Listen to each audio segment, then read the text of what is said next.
No, I don't worry. I tell you, I'm a man who believed that I died 20 years ago, and I live like a man who is dead already. I have no fear whatsoever of anybody or anything. Drop it. Sometimes life can be so rough. It's easy to feel like you've had enough. Well, my friends, I've been there too. There's really only one single thing that you can do. Just keep on going. Keep on going. Just keep on going. Keep on going. Drop it.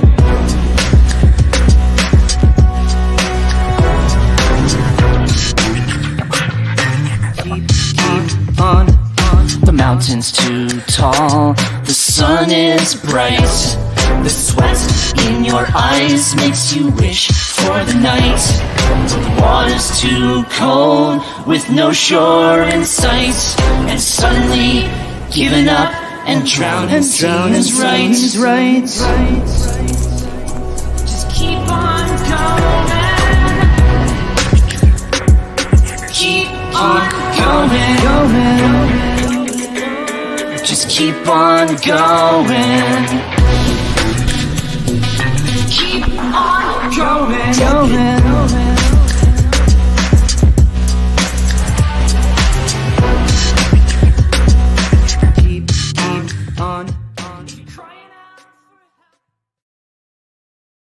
Welcome, ladies and gentlemen, to Truth Defiant. This is our 2023 9/11 anniversary edition event, and we got a great one coming to you for the next 3 hours. We're going to be joined by board members and volunteers with Project Due Diligence. They're going to be talking about a lot of things, very important stuff regarding the continuing work that is going on here now at AE 9/11 Truth, probably the most important work that we're doing, which is going out to the various engineering professional organizations and bringing the engineers who attend the World Trade Center evidence, waking them up everywhere they go. But we're going to be talking about some deeper issues with them tonight, and basically what this issue that we champion here at AE 9/11 Truth means for the engineering profession. And I'm going to be asking them some hard-hitting questions. They don't even know it yet, but we're going to get their deep thoughts on these things. And then we're going to be having a panel called Truth Under Attack, Surviving When the Empire Strikes Back. We're going to be talking about some of the pertinent issues here in the 9/11 Truth movement, some of the obstacles that we have faced, but we're going to be going beyond just the typical stuff that we talk about. I mean, we know that the government doesn't support what we're doing. They want us to just go away, let this issue just fall to the dustbin of history. We know that the media doesn't want to cover this. We have to force them in many cases. We know this, but there's other things that go on and things that we don't talk about very often, very big obstacles that we need to tackle as a movement. And it's long overdue that we have this dialogue. That's going to consist of Craig McKee, Syed, and Jeff Long, 3 really great activists. Then after that, we're going to be joined by Michael Parker. He's an LA-based radio host. He's got a great program. We're going to be talking about breaking the 9/11 truth evidence into the mainstream. How do we make this cool? How do we get more people involved in this important issue? And then we're going to be wrapping up with Dylan Avery, the maker of Loose Change and the maker of so many other films that we've made here at 9/11 Truth, and talking about bringing this into entertainment. You know how they put political themes into entertainment, television programs, movies, and all of that. How do we get 9/11 Truth into those scripts? You know, and how do we get to see it played out by the characters on our TV sets? So we got a very informative and packed agenda for tonight. But the reason that we have events like this, of course, is because of the tragedy that happened in New York City and in other places in the country as well. And so we always want to take time to remember the people that died. They're the ones that we keep in our thoughts as we do our important work here. So what we're going to do is we're going to take 30 seconds of silence to remember the victims of September 11th and hold them in our thoughts and our prayers as we move forward and continue this critical mission of ours. So we're going to take those 30 seconds starting now.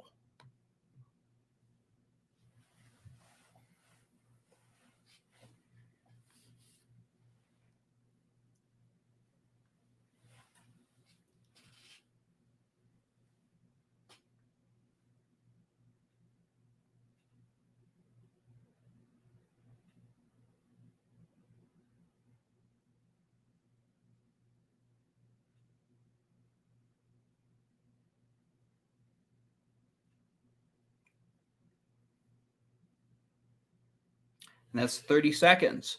So what I want to talk about before we bring the engineers on tonight is the importance of project due diligence. These are the guys, these engineers, they are hitting the streets. They're getting in their cars, driving several miles often, and they're doing the work that we really exist for. I mean, we do these events and we make films and all of this other stuff, but it's all to support the work that they are doing. They are the frontline soldiers in this important fight.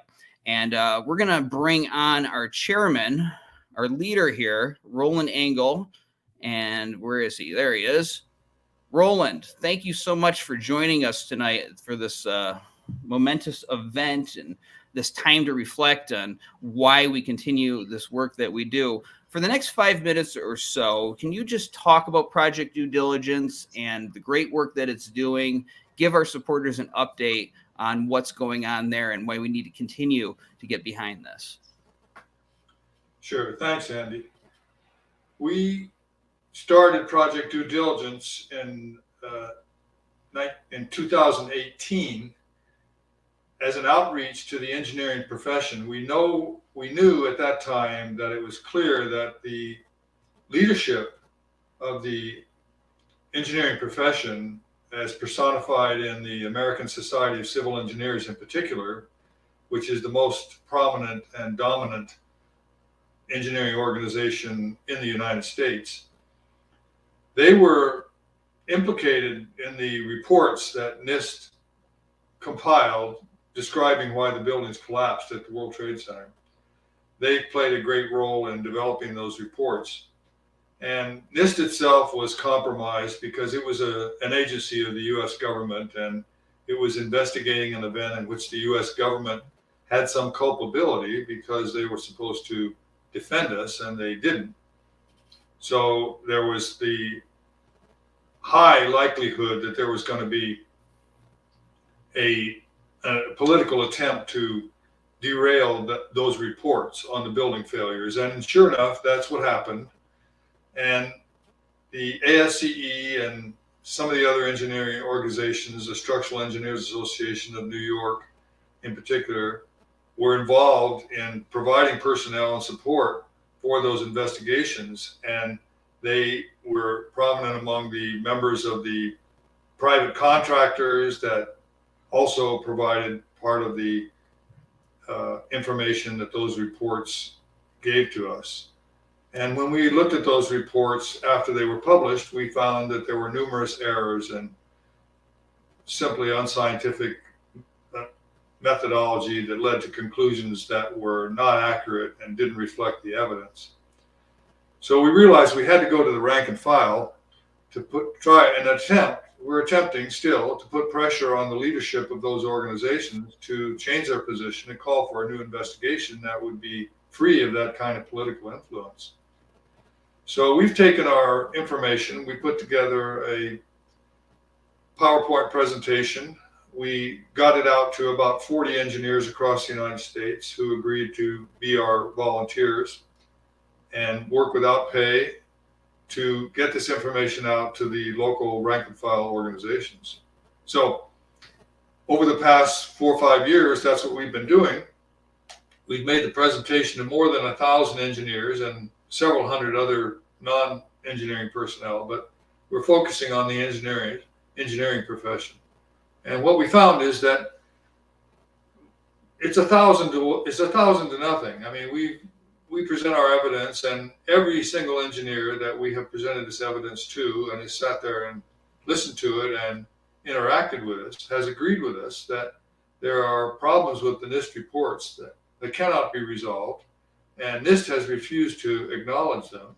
and refused to communicate with us about those problems. We've had to take them into court. We're still in court with them. We've been in court with them for more than 8 years, pursuing an attempt to get them to respond to our request for information, which is standard in the engineering profession. If there's problems with a report, people respond and there's a back and forth, and over time there's a consensus that's reached through that process of back and forth.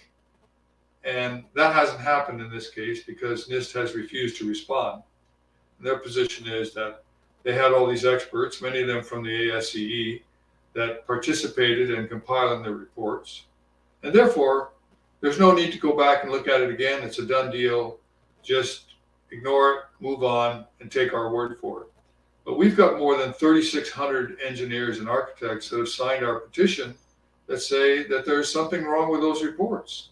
And we can point to the clear examples of what's wrong with the reports, and NIST refuses to answer, and ASCE refuses to answer. In fact, they discourage their members from listening to us. They sent out a letter to their local chapters saying, listen, if these guys come around and want to make this presentation, we don't advise it because the original reports are fine.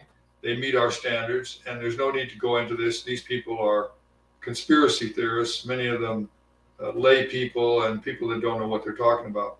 All these things are not true, but that doesn't stop them from trying to prevent this from happening. So we have this non sequitur that's going on between what we know the rank and file thinks. They think that our information is valid and there needs to be a new official authorized investigation that is free from this kind of bias and influence.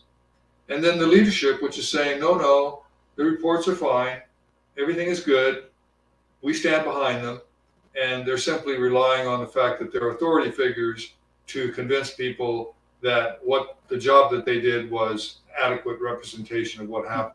We know that it wasn't. So we're going to continue this work, reaching out to the rank and file. It's long, slow, hard work. They've made their chapters and their branches difficult to contact. They hide where they are and who they are. They used to be all over the internet, but since we started tracking them down, they've become more and more difficult to contact. But nevertheless, we'll continue. It's plodding and it's difficult, and we're up against powerful forces that are trying to prevent us from making this happen. But that's not going to deter us, and we know that we can count on our supporters to continue to provide us with the kind of support and help that we need. We've got many volunteers that have given us valuable information. And of course, we've got the great Project Due Diligence engineers that have taken their own time and put their own reputation on the line to go out to these organizations and have this discussion that we need to have with engineers, because it's being prevented from happening in our official channels through the leadership of the professional organizations. So that's the story of yeah, so I didn't mean to interrupt, but it just appeals to authority when the authority has failed us. And the Project Due Diligence volunteers, these guys are hitting the ground and they're doing the work of basically making a big change in this country. And throughout history, this is the kind of work that has caused major changes to happen. And sometimes it's slow. Sometimes it can take decades, but you keep on hitting at that grassroots and eventually you start seeing the results on the top. Now, earlier in the year, we put out a video explaining Project Due Diligence, a very good production. So I'm not sure if everybody's seen that out there. What I'm going to do for the next 3 minutes or so is we're going to have this video talk about Project Due Diligence a little bit more, and then we're going to get into our first panel discussion. So here it is.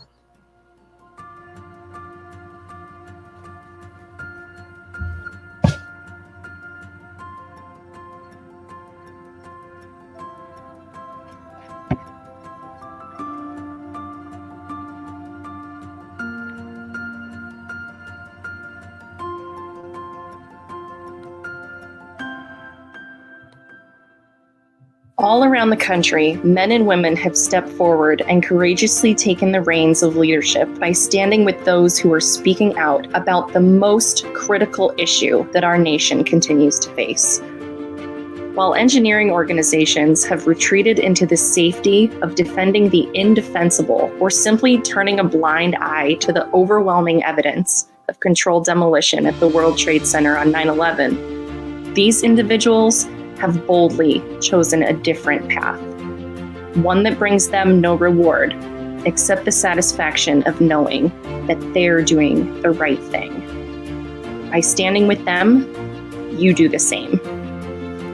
In just a short time, Project Due Diligence has succeeded in bringing the World Trade Center evidence to the grassroots of the engineering community, where science and hard facts trump the agendas of national politics, and where the truth still matters.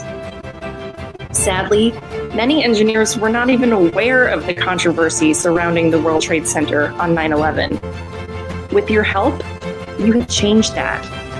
Project Due Diligence has already given over 40 presentations to different branches of the American Society of Civil Engineers, the leading engineering organization in the United States, and other engineering associations, without a single engineer in attendance disagreeing with our findings.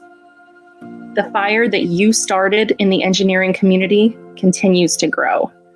By supporting Project Due Diligence, you mobilize our volunteers to wake up others in the engineering profession, which stands at the very heart of the 9/11 issue.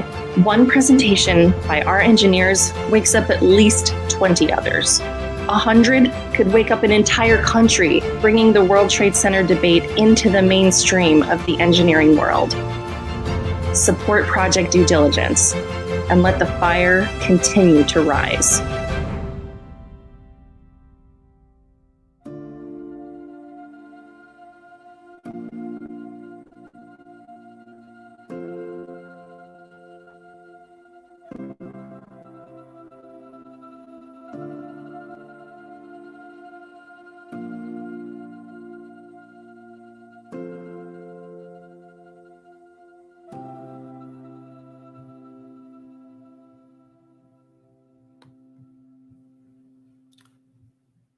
And there you go, folks. That's what it is all about. Project Due Diligence, our engineers going out, doing the work, basically bringing the World Trade Center evidence to the engineering community, which this whole thing really is an engineering debate.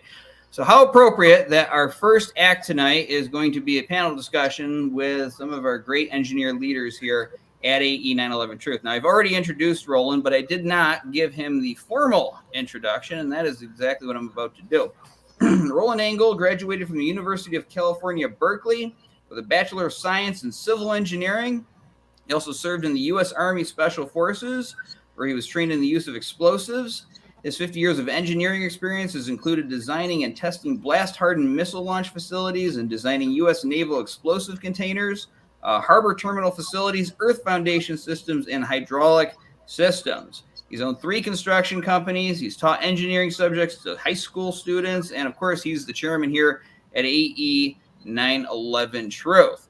He's going to be joined by Kamal Obaid as soon as I find him in the list of people here. There he is. Now, Kamal, he holds a master's degree in civil engineering from the University of California, Berkeley. He's been a practicing civil and structural engineer in the San Francisco Bay Area since 1980. And a licensed structural engineer since 1985. He specializes in structural steel building analysis as well as investigating structural failures of steel frame buildings. He was a volunteer for FEMA. He investigated earthquake failures and is a longtime member of the Structural Engineers Association of Northern California. And he helps manage things here at AE 9/11 Truth. And, of course, they're joined by Gene Johnson. Gene is a board member at AE 9/11 Truth. He has a BSME and 30-plus years of experience as a construction and mining engineer, and, of course, is a volunteer with Project Due Diligence and has given some great presentations in that capacity. Guys, thank you so much for coming for the special 9/11 anniversary event. Thank you. Thank you, Andy. All right, I promised hard-hitting questions because I'm you guys are like becoming like family to me now. We do the focus together. Of course, you come on my show, and we get familiar, and I don't want to ask the same questions over and over again. So we'll see if I knock you over with some of them tonight. All right. So the first one, in all seriousness, though, is that the issue of the engineering community in the 9/11 aftermath is basically one of indifference and silence. That's basically what it is here. Because if it was just a matter of the evidence, this case would have been made 10 years ago. We wouldn't even need to be doing this now. But people have their own agendas, and 9/11 truth doesn't fit into it.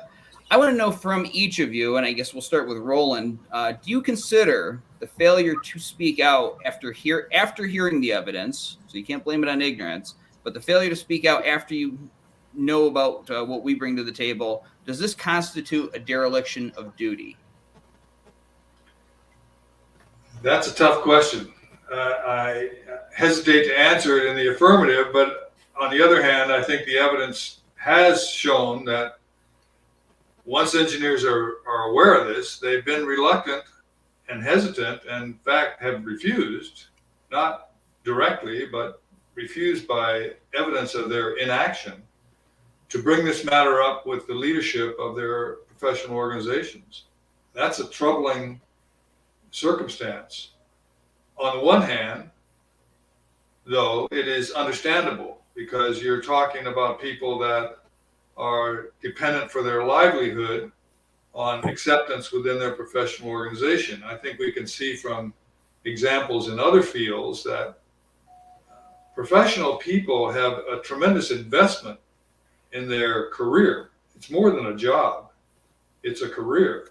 They've invested untold amounts of money into their education, a lot of time. They've gone through difficult tests. They've become certified and licensed by state entities. And that represents a huge investment to them. By the time that they reach the level of professional competence and professional practice, they often have families.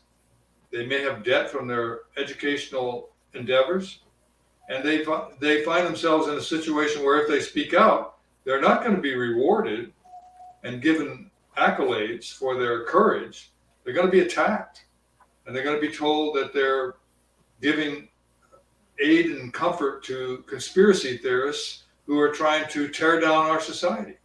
So there's no reward in the offing, and they're about to be punished. So I think it's the case of, unless there's a significant amount of leadership that comes forward, you've got to find those few individuals that are willing to take the risk and maybe are in a position a little bit more secure position because they own their own firms and they're not dependent upon government contracts and so on. You need some of those individuals to come forward. And so far, we've had 3,600 people sign our petition, but that doesn't mean that those 3,600 people have been active. Our PDD volunteers have taken a position and they're active, but many of them even face hardships and negative connotations about their reputation at their workplace, especially if they work for a large corporation and big companies. So the nature of civil engineering and structural engineering is you've got big contracts, often the government's involved, makes people hesitant to speak out because they know that they're liable to lose business, lose their job. It's difficult. It's a difficult choice. I feel for everyone that's in that situation. The three of us here that you see, I believe, Kamala, you just retired. I've been retired for a number of years. Eugene, you're retired. Kamala, you're shaking your head. You haven't retired yet? No way. I know you raised it a while back, but hasn't happened yet, huh? That's right. Just so much to do before I stop. Yeah, well, nevertheless, most of our volunteers are people that fit into our age category and our economic situation. It's very difficult to find young people that are in the middle of their career that are willing to take this position. And when we have, they've often suffered repercussions and had to step back. So I think that's some of the factors that are involved. Gene, you see the evidence, you know there's a problem, but you do nothing and you try to hide from it. Is this a dereliction of duty in your view? Well, I'd say that we might not be given the grassroots engineers enough credit, or maybe we're not giving them the right a path to go forward. We had a due diligence presentation to an East Texas branch, an ASCE branch, and at the end of the conversation or the presentation, during the questions and answers session, there was an engineer that posed the question, now that we know they lied, what are we going to do about it? So I think what's been missing is we've had 1,000 people exposed to project due diligence, engineers, and at the end of the session, they walk away thinking, yeah, there's something wrong. But when they leave, we haven't left them with a plan. And the plan, I think, in the future is to bring pressure on the hierarchy of the ASCE. Now we know that they're concerned about us because, like Merlin said, they've actually issued a memorandum to the branches to tell the branches not to let us in the door. So I think as a group, looking at the future of the project due diligence, we need to leave the presentation with a clear path for those engineers. So that's about, I can't say that we have been wrong, but there's one more step that we have to add to project due diligence. Right. And that's such a, I mean, I can identify with that feeling because it's like, as one person, doesn't matter if you're an engineer or a non-engineer, you wake up to this and it's like, okay, but what can I do about it? So you go out and you seek other people that agree with you on this topic and try to organize with them. Kamal, dereliction to duty, doing nothing even though you know the truth? Well, let me first start by saying that I got goosebumps by listening to that PDD video. And it just gives me hope that we are going to make some headway. And it's all about critical mass, I think. It's we get enough people to actually pay attention to this issue, and maybe enough people to become active on this issue. And I think the problem, of course, is that for people who are still in the business world or still practicing, it is really difficult to break away and actually take on such a cause. It's so important, and when you talk about the canon of ethics for engineers, that we have to speak the truth, we have to expose basically any flaws in theories, or just basically bring forth anything that looks wrong in the engineering realm. And people eventually, hopefully, will do that when the critical mass develops, and we have enough people who have actually gotten on board. I think the interesting for me is that I've talked to several very prominent structural engineers in the field, and they're aware. When you have a structural engineer that actually observes the failure of these buildings, there's no question that you see that there's something wrong. And the problem is trying to get those people to actually get on the bandwagon, trying to basically join us in actually educating and propagating the word. It's just so important. But I don't know, maybe the critical mass is not there yet. But once that occurs, perhaps the tide will turn. It's just hard to say. But we've got to keep doing what we're doing. I think we can keep opening eyes and keep having engineers realize that there's something wrong with this picture. and that Right. the science points to the controlled demolition, essentially. Right. And I think part of it's creating an environment where it's okay to come forward and say, hey, I agree with this. Peer pressure is a real thing. It doesn't just stop when you leave high school. It carries on into the adult world. And then your livelihood is dependent upon it as well. And people that you work with liking you and getting along within your profession. So there's a lot of pressures on people. And this whole 9/11 issue is probably something they just think they don't need in their lives. But they probably have opinions on it. In fact, I think a lot of people agree with us on this topic, but for whatever reason, they just don't feel that they can make a difference. So Roland pointed out a couple of times earlier tonight the efforts by people at the top of the ASCE. When we talk about the ASCE, of course, we don't talk about every single member and every rank and file person, but people at the top trying to stifle efforts of project due diligence, trying to put out the word, hey, don't let this person have their presentation at your chapter. And so this is a deliberate attempt to try to stifle our efforts. Is it fair, because of this, to put ASCE in the same light that we do NIST and the Bush administration when we talk about the 9/11 cover-up? Whoever wants to talk, feel free to chime in.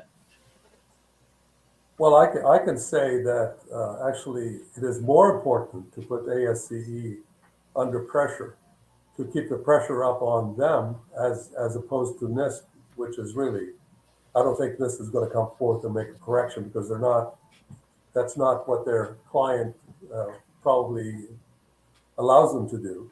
They probably have a very limited purview in actually making statements about something outside the scope of their work. So I think ASCE is definitely the organization, the premier engineering organization, along with other structural engineering associations that really have to basically start speaking the truth and start essentially, stopping this stifling effort that keeps stifling the project due diligence and other engineers from making presentations about this topic. Roland, you're writing a book about the 9/11 cover-up. Oh, and Gene, and I'll let you talk, but afterwards, Roland, I would like you to comment on this because people rattle off these entities, the Bush administration, NIST, they're responsible for this cover-up of 22 years, but it sounds like ASCE is playing a part in it. So after Gene makes his point, could you comment on this? And I want to get your thoughts on whether we should be putting them in that list too. Go ahead, Gene. Well, excuse me. The NIST was given the responsibility in 2005, to write a report and determine what caused the Twin Towers to collapse. And that's their 10,000-page report. But they didn't really come to a conclusion or explain how the buildings came down. What they did is they depended on a report from Dr. Bazant from Northwestern University. And what he did is that he presented a paper to the journal, the ASCE journal, 2 days after the event. Now, that in my opinion, that's suspicious. But what that paper said is it explained how he considered that the building collapsed. It was considered to be the crush down and the crush up theory, where the top of the building fell through the area that was impacted, and that upper area then crushed the lower area. And then when the top area hit the ground, it collapsed. So that's the crush down, crush up. But NIST really depends on that particular paper.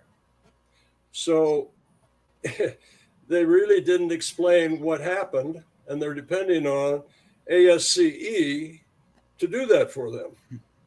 So we really need to continue to work on the foundation of this whole theory. And that's what's happening. Project Due Diligence is explaining to these engineers what really happened and how what NIST and the ASCE say happened couldn't have happened. Exactly. Roland, ASCE, is it right up there with NIST and the Bush administration in your view, as you write this book on the cover-up of the World Trade Center evidence? Yeah, I think it's just naive to believe that the cover-up happened as a series of accidents after the event. The cover-up was planned at the time that the crime was planned. And we know that because of the series of events that took place afterwards. And we know that if you want to have a cover-up, the first thing you have to do is you have to discredit the evidence, get rid of it, as much of it as you can. And then you have to construct an alternative narrative that seems believable, that people will buy. And then you have to control the environment of the investigation so that people that are involved in the investigation are somehow coerced or intimidated into going along with the false narrative and ignoring the evidence about the real event. And we saw all that happen with 9/11. So I feel sorry for the people in the engineering profession. I don't think that there were any engineers in the profession that were involved in the attacks, although clearly there was some engineering involved in bringing the buildings down because somebody knew exactly what they were doing because it happened pretty much on cue. So there was somebody with engineering knowledge there that carried this out, that at least the operational end of it. And the engineering profession has been coerced or convinced into silence and accepting this false narrative. So although I have a great deal of sympathy for the people that may have been coerced or brought into this against their will, they nevertheless played a role that was essential to the cover-up. And we have to, we're following the evidence, and we know who was involved in examining that evidence. So we can really put together a room full of people, several hundred people, that were involved in the investigations. NIST, of course, a lot of them from ASCE, some of them from other engineering organizations, some of them contractors and people that had businesses that were contracted to do the study. But we've got a group of people that we know, somewhere in that group of people were the people that had contact with the criminals themselves and were told to carry out their role in a way that is going to distract the investigations. So that's where we are. We're following the evidence, and really, that's all anybody does in the investigation of a crime. We're not criminologists, but we are people that are experts in the evidence. And we know when the evidence makes sense and the conclusions that are drawn from it make sense, and we know when they don't. And we can advise the general public and the law enforcement authorities and our government and each other about what those anomalies are. And we're going to continue to do that until we're going to eventually strike gold somewhere, and we're going to find somebody that knows the inside story, and it's going to be revealed. It's just a matter of time. We know that because they don't answer us. They don't have any answers because their answers would all incriminate them. So at the same time that I feel sorry for them, I can't stop the investigation, and neither can the rest of us, because it's our profession, our entire profession, that's been given a black eye by this incident. And that's upon us to do our due diligence and figure out exactly who was responsible. That's right. And, in the years that followed September 11th, it took a long time for many to catch on to the fact that there were issues with the official story. We were shocked and awed, and we just wanted to go along and get back at the people who we were told did this to us. And I mean, many people didn't even see World Trade Center falling, or World Trade Center 7 falling, on television until years later. You know, they might have caught it either on an internet video or maybe some special might have carried it, but it wasn't really publicized very well. And so they didn't know there was an issue with this. But I would imagine that people in the engineering community had a particular interest in this topic. And I've talked to a lot of engineers, obviously, working here, who said that they were shocked when they saw the buildings come down, that they didn't expect that to happen. And it leads me to wonder something.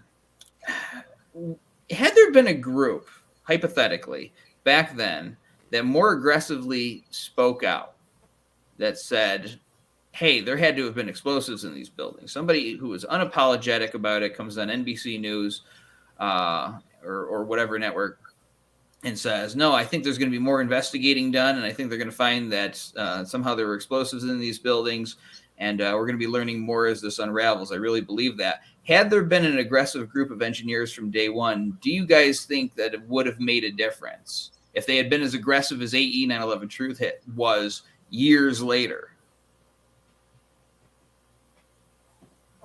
Well, the thing that's important here is the mainstream media and how the mainstream media responded. The first day, if you go on the A&E webpage, there's a page where it quotes 23 different newscasters reporting on what happened that day. And Dan Rather was one of the ones that said, well, the building looks like it's a controlled demolition. And a lot of the other ones said the same thing and had firsthand reporters or firsthand people and firsthand responders say the same thing. All of that changed. And even on the first day, when Building 7 came down at 5:20 in the afternoon, the mainstream media totally shut that down. And even though the BBC reported that building collapsed 20 minutes before it actually did, that never really attracted any attention. So what I don't know if we can say that it's the engineers' problem.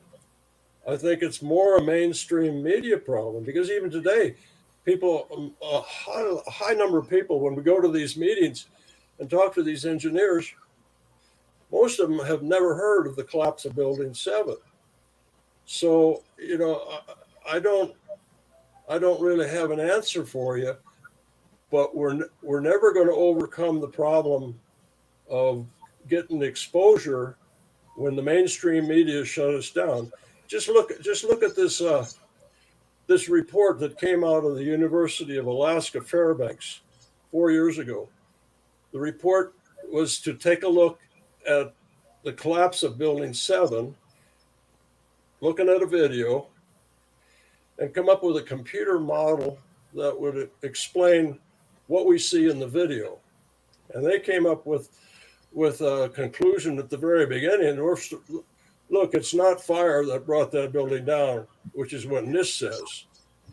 But what actually brought that building down, what the computer model required for that building to come down in the manner that it showed on the video, was for 8 floors to have complete removal of all the resistance. That's at below the 16th floor.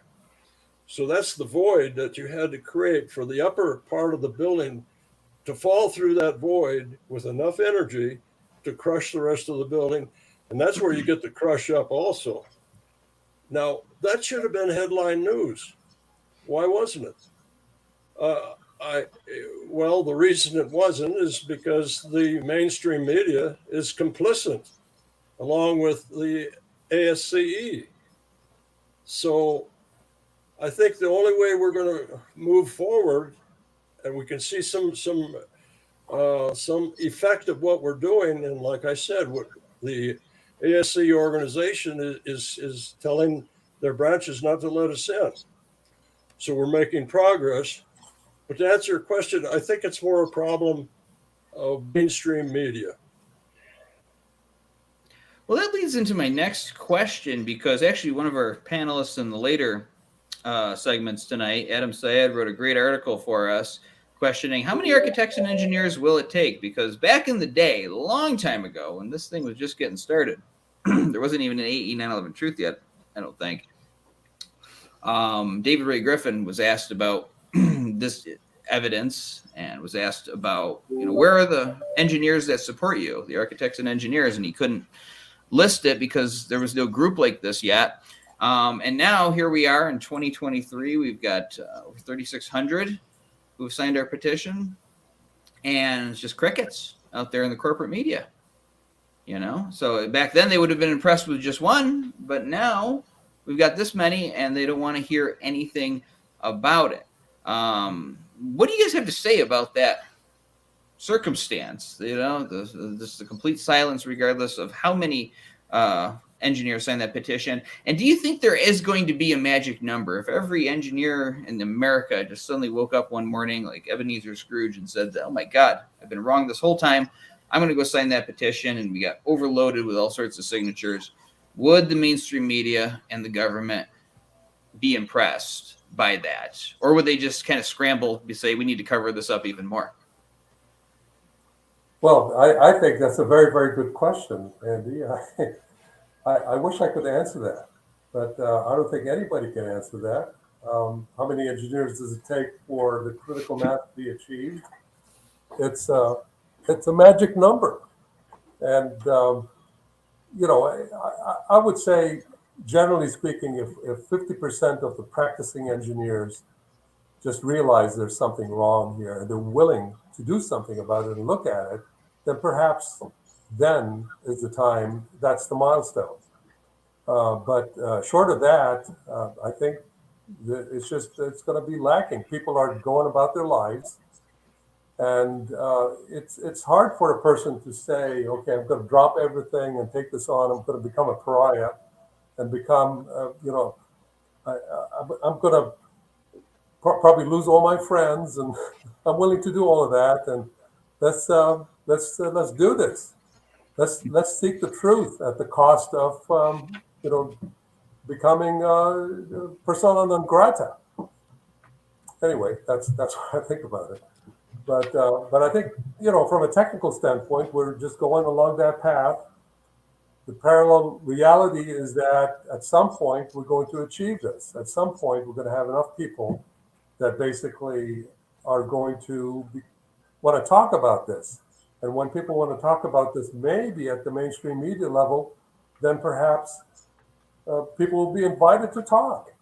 But the interesting thing, and I don't know if you want to talk about this now here in this forum, is like look at the Kennedy assassination, for example. You've got all this evidence that's clear as day. So many people. It's there. The evidence is there. It's been proven that something wasn't right there, and generally people don't care. It's just too complicated. People don't want to get out of their comfort zone. That's that's how I would explain it. If there's enough people that want to get out of their comfort zone, then maybe we can get out of that comfort zone. Well, I was saying this during one of our last meetings, that this is my own opinion, my own observation, but people generally tend to not want to do stuff if it doesn't affect their lives. And I think for a lot of people in this country, they're obviously upset when 9/11 happened and when we were getting the constant diet of fear and propaganda from the television set. But for a lot of them, 9/11 was something that happened on television. And they say, oh, that's very sad. But at the same time, they've got their own lives to live. And if something doesn't affect them personally, they don't care about it. Same thing with JFK. This happened decades before I was born. I care about it, but I don't care as much about it as 9/11. And that's just very normal and human because 9/11 happened in my lifetime. And so basically, I don't know what it's going to take. It's going to have to be some kind of situation happens in this country where something is actually affecting people in their daily lives and in their homes, where they'll probably be focused on that issue first. But then what ends up happening is they've listened to people like the Project Due Diligence volunteers before And when they're complaining about the new issue, they'll say, and by the way, I never really believed that whole 9/11 official story either. What are you going to do about that? That is going to be our opportunity, I believe. So that is what we're doing. We're planting the seeds for when the powers that be, the forces that keep this thing suppressed, go too far, and historically they always do because they're narcissists at their core. And when they go too far, people are going to be primed and ready to look back at this issue and probably a lot of other issues, including the one you raised with Kennedy. And I really believe that a renaissance will come from that darkness. It's going to get worse first, but then it's going to get better. And, nothing's ever utopia, but it'll be better. So anyway, you guys have any thoughts on what I just said? Yeah, I do, Andy. I think that there's an old saying, there's safety in numbers.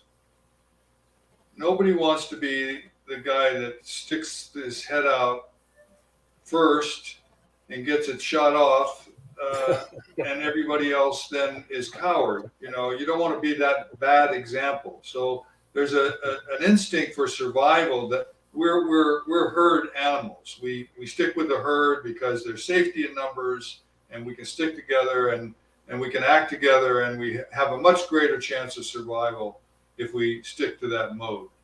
Now, I am old enough to have lived through the Vietnam era, and I remember very distinctly that early in the war, 63, 64, there were people that were protesting the war, but they were pariahs. They were painted out as, radicals, un-American, unpatriotic people that were trying to destroy our society, and so on and so forth. And that went on for a number of years. 1968 came along, and for a variety of reasons, which I think you allude to with we're planting the seeds, and all those seeds had been planted in the early years of the 60s. By 1968, things had gotten so bad that there was a Tet Offensive that year, and the Vietnamese had made some great inroads into U.S. Forces there. And the mainstream media at that time was not the mainstream media that we know today.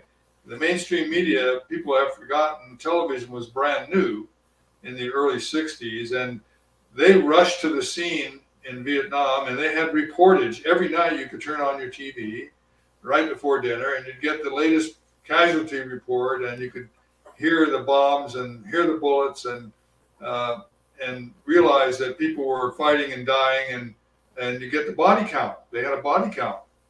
Oh, we killed 900 of them, but they only killed 90 of us. Well, that was great, but there's still 90 people that died on your side, and that wore on people after a while. So I think in time, the reality begins to catch up with the perception. And in that time, a resolve grows, and people get braver because there seem to be more and more people that are on this case, and there's safety in numbers. So I think you combine those two things, and it leads to the conclusion of something that my father said to me, and I've heard from other people, which is that the lie travels halfway around the world before the truth even puts on its shoes. So that's the way things work. The perception is not always accurate, but it's quick. The reality catches up with it, and in time, the reality dictates that your actions might have to be reviewed and reconsidered. So I think that's what's going to happen. I think it is happening right now. I think there's a lot of people talk about the Great Awakening going on in the U.S. right now, because 9/11 was just the beginning of a century of unmitigated disasters for our society. Financial collapses and war, endemic pandemics, medical emergencies. It's just one thing after another. Mm-hmm. Fires. So, people are beginning to, I think, as the other guys have said, it's beginning to affect people personally in many ways. And the perception is that maybe we need to re-examine some of these things. And 9/11 is the key, because it set the tone for the entire 21st century with a major reversal of U.S. foreign policy and a major influence on where our society was headed. There's a pre 9/11, there's a post 9/11, and everybody talks about that. So we know that 9/11 is a key event, and we just need to keep pressing, and we're gonna win in the end. Absolutely. I have no doubt we're going to win. I wouldn't be going along with this and still doing this if I thought we were going to lose. I don't lose. So what's interesting, though, in what you just said is there are kids right now in the work world who were born after September 11th. So they didn't even experience this. They didn't even experience the pre-9/11 world. And yet they're out there and they're taxpayers right now. And that is so surreal to me because I was born at that weird time where you sort of have like this kind of glimpse into what it was like before then and afterwards, and see the change there. And it was better. It wasn't perfect, but it was better. And we didn't have all the drama going on that we do now. It's like there's like some new drama every single year for everybody to follow, and it affects everybody's lives. It didn't seem like that. We would watch O.J. Simpson or the Bill Clinton impeachments. You'd follow it, but it didn't really affect you. Now it's like every new thing affects you even greater.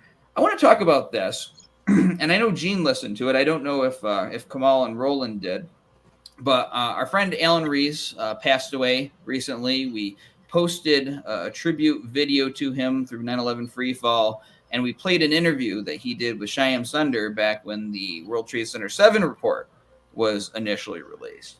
And I can remember listening to this back whenever I listened to it many years ago. And Alan presses him on some things there, and Syed Sunder basically just gives some very bad answers to try to get through the moment. Like a kid just trying to get out of the classroom, just trying to get home, whatever you got to say to get through that moment. One of the things he said when asked about the molten metal at Ground Zero is he says, well, if there was molten metal, because they won't acknowledge it. He says, if there was, it could have been because the fires were covered by debris and that made it hotter. And I remember even saying back then, well, wouldn't that mean their oxygen starved? I'm not a fancy physicist or whatever, so I called one within the movement, and yeah, he confirmed for me. Oh, you're right, Andy. They'd be oxygen starved, and Syed Sunder doesn't know what he's talking about. He also claims that the molten metal falling out of the South Tower before it came down, that you can see on video. You can look it up on YouTube. Maybe, I don't know if they censored it completely yet. But he claims that this molten metal is silver, and anybody who looks at it can see that it is orange, glowing orangish yellow, but it's definitely not silver. And that is a key argument in evidence, a key detail that makes a difference when you're arguing the evidence of what that is. So basically, the guy is just wrong. The guy doesn't know what he's even talking about, or he's just lying to your face, hoping that he can just get off that interview and then hide in a bunker and never have to account for it ever again. And I guess just the real question is did you guys hear this? And even if you didn't hear it, what's your response to that? That, this guy is giving some very unscientific answers when questioned about key evidence points. Well, I must say that it was amazing that Sunder actually came on to be interviewed by, was it No Lies Radio at that time? Mm-hmm. So, and he's full of lies. So,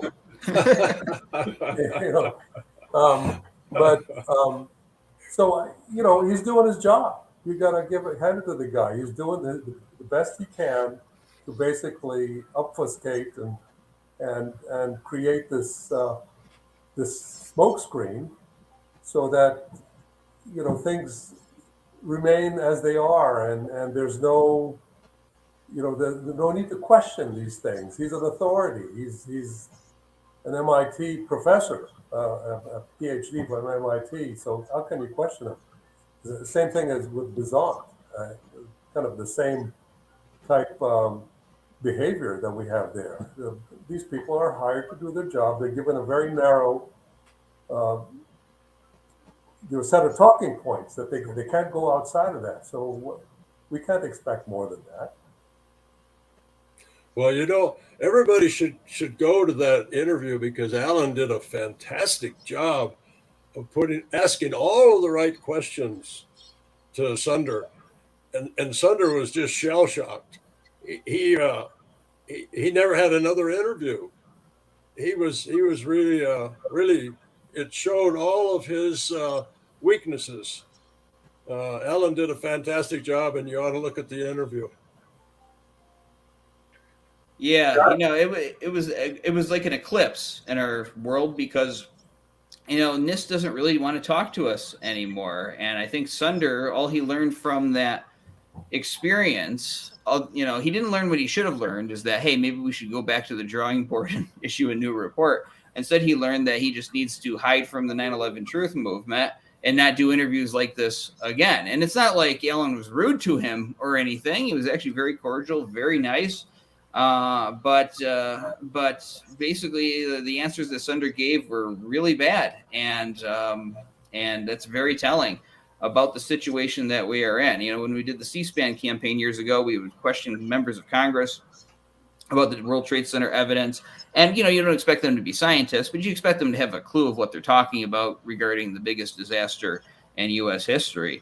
And they would just say things that were completely false, having nothing to do with the official story that they're supposed to be standing by. And they would just cite the 9/11 Commission, even though the 9/11 Commission didn't really dive into the nitty gritty of the tower destruction. That was the NIST report. And it just shows you that the emperor has no clothes. These people, you know, they're human, right? And you expect them to be, but they really don't know much about this issue. They don't really know much of anything when you push them. They have people around them that are kind of running the show, and they just kind of blissfully go from public appearance to public appearance. That's in Congress. But you expect that the National Institute of Standards and Technology, these scientists, these people are put in charge of these reports, that they're going to have some more knowledge, especially considering that they just issued a report, I believe it was the previous morning or the earlier that morning of that interview, and he can't explain away these things, so he just comes up with stuff, just makes it up. And that's really the situation that we're up against. And that leads to my next question. I say this all the time. We proved this case a long time ago, right?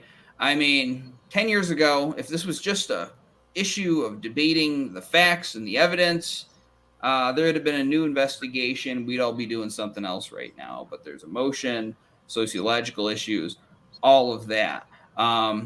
Is there any amount? Well, first of all, is there anything new that we could still learn about these towers? Now, I know that you don't know something until you know it. So could there be something that completely comes out of nowhere next year that we can't predict? Certainly. But is there anything that still remains a mystery that you'd like to dig at? And even if we had just the most smoking gun evidence, which we do already, but even if it was even more smoking gun, do you think it would make a difference when it comes to NIST, government, ASCE, all of these entities?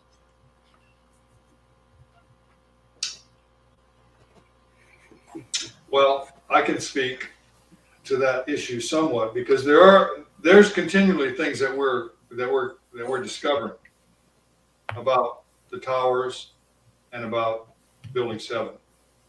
We recently had an internal debate here at AE about whether or not we should hire somebody to do an analysis of the towers, because as Gene pointed out, NIST never did an analysis of the towers collapsing, the twin towers. They simply relied on the paper that Bezant wrote and the defense of that paper that he's been carrying on ever since. So we're going into, I don't think that most engineers understand the intricacies of that paper, because Bezant he was very clever about what he did.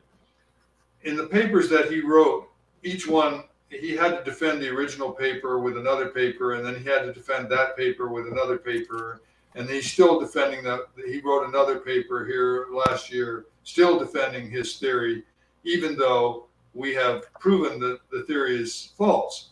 And here's the point. In his defenses, Besant would get into very complicated mathematics. And I think in one paper he derived 26 or 27 different equations, differential equations.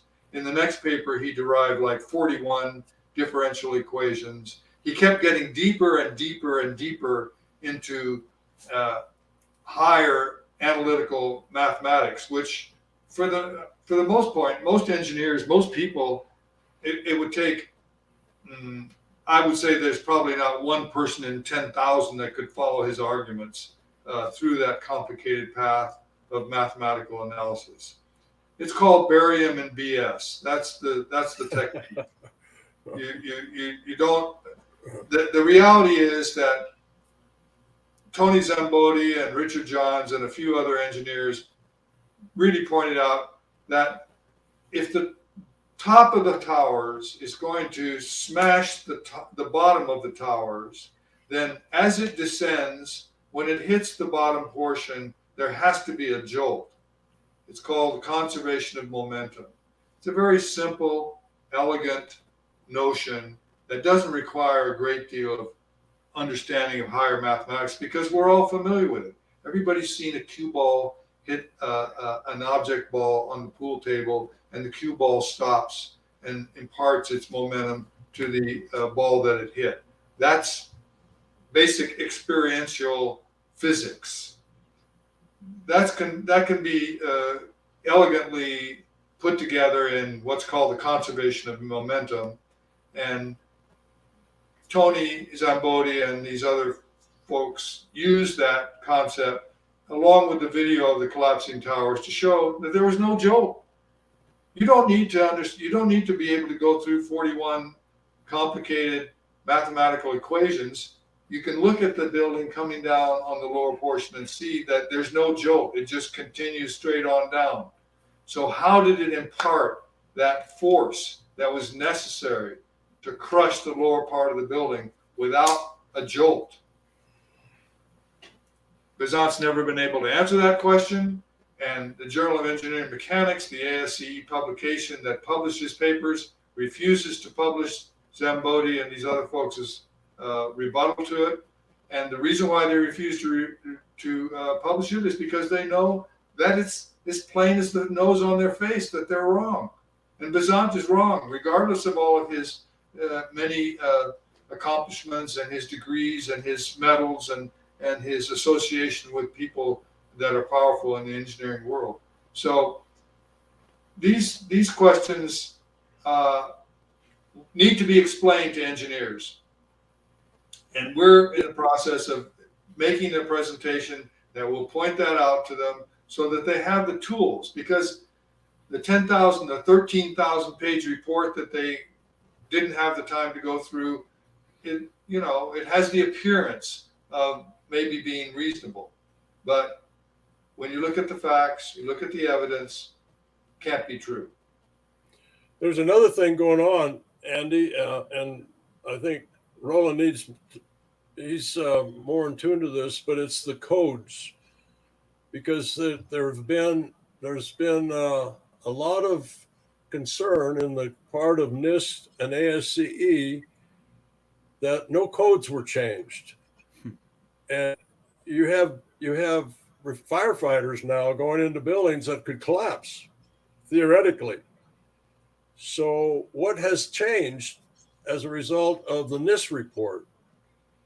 And what's happening as far as I know, and Roland, please fill in a little bit on this, because the codes are underway to try to be a Band-Aid to what the reports are.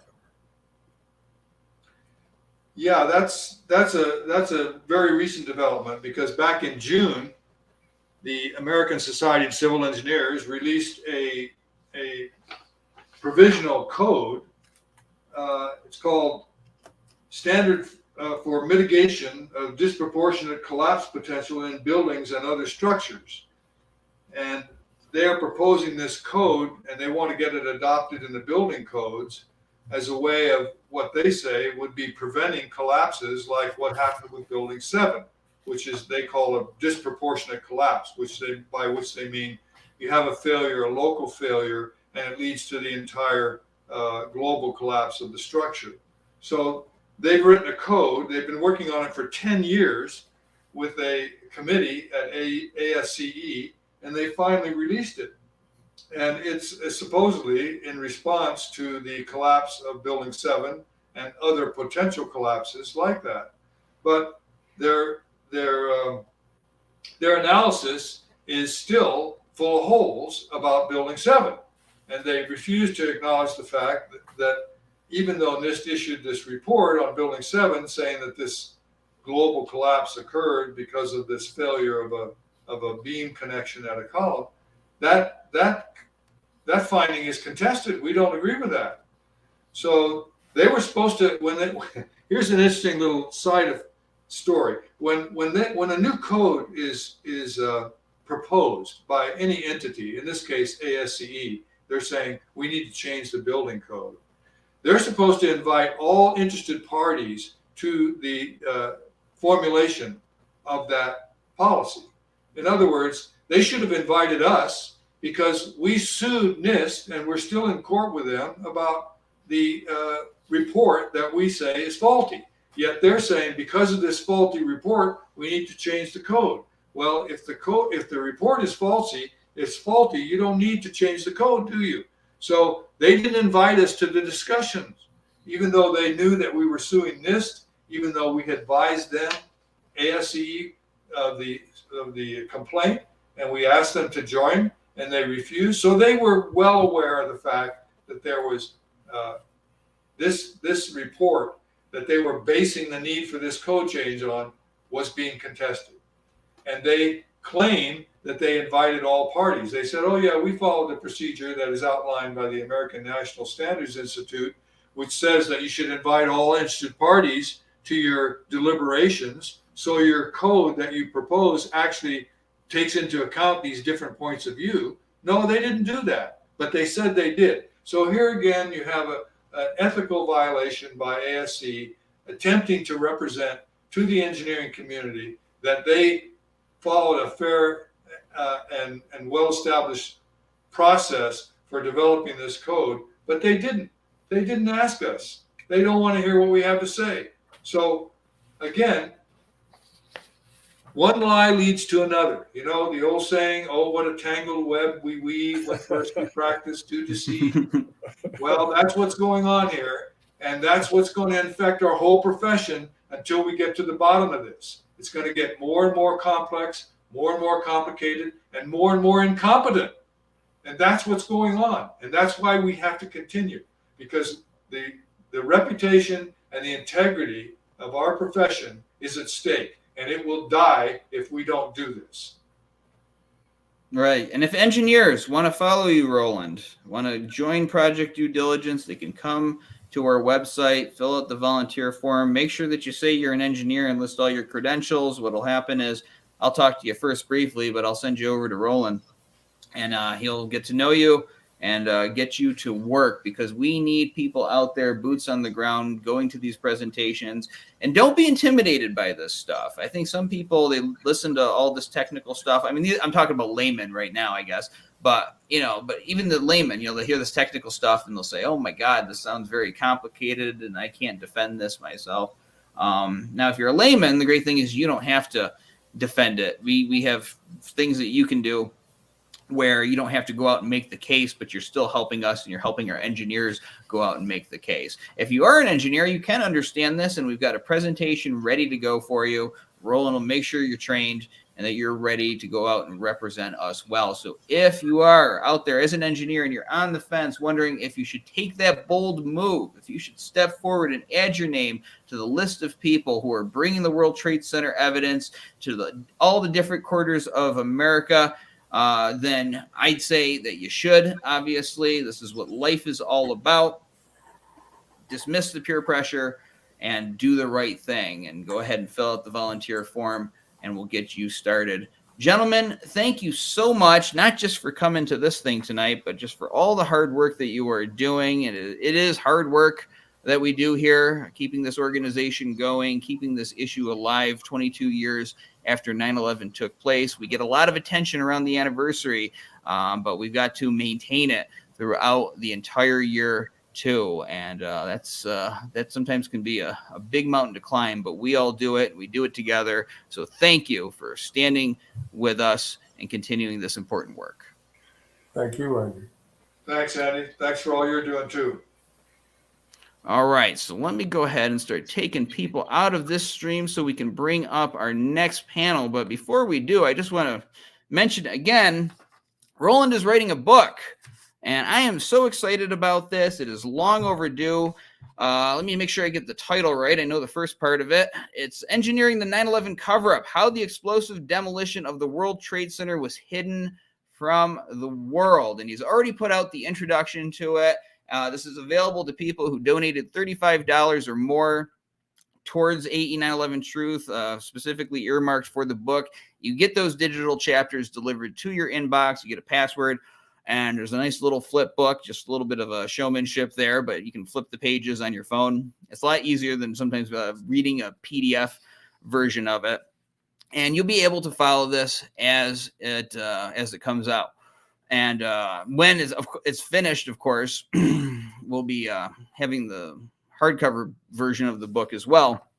But this is your chance to partner with Roland and the importance in this the creation of this important publication, because Roland is naming names. He's going after those people who either knowingly or unknowingly participated in this cover-up, and this is a public indictment, and researchers are going to be using this book for years to come, because that is the legacy of AE 9/11 Truth.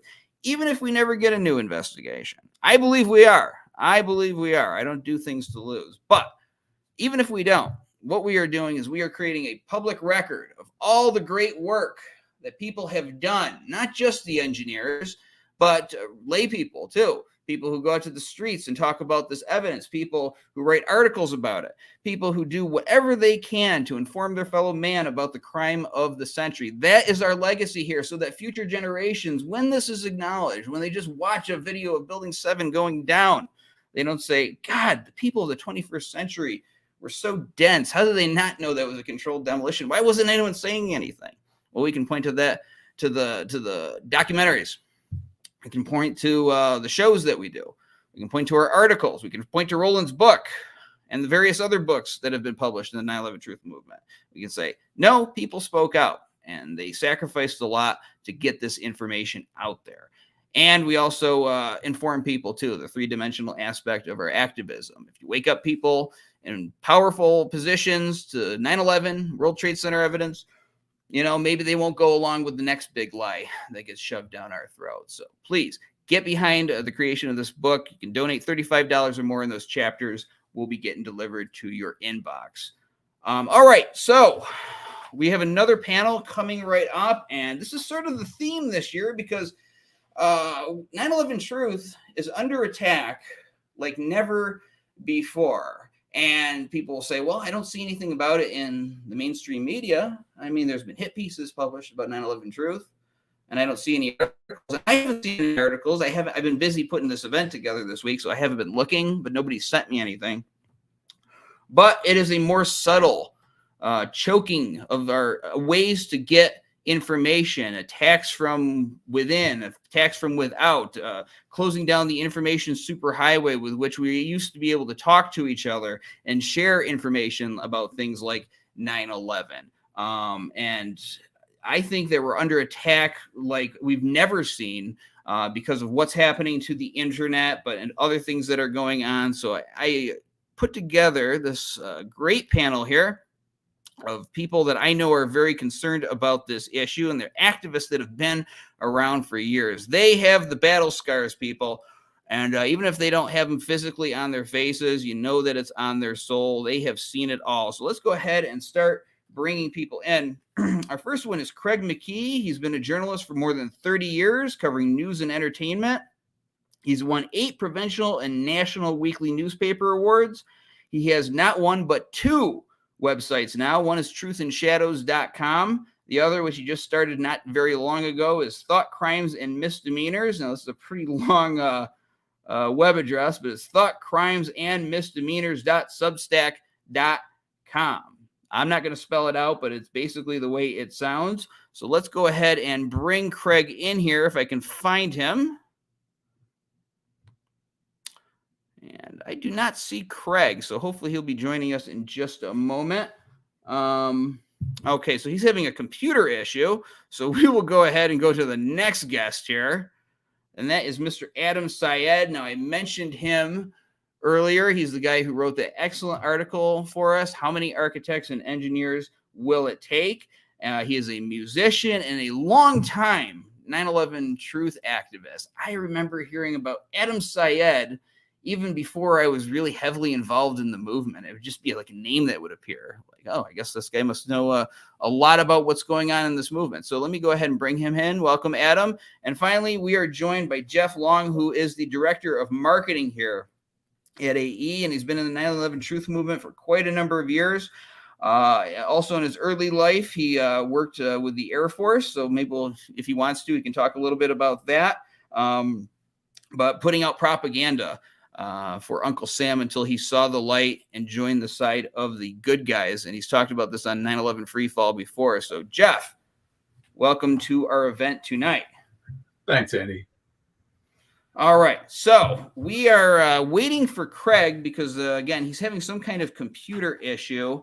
And I know he is our expert on certain matters that they may not want us to be discussing tonight. So if I was a conspiracy theorist, no, I'm just joking. It's probably just a legitimate computer issue.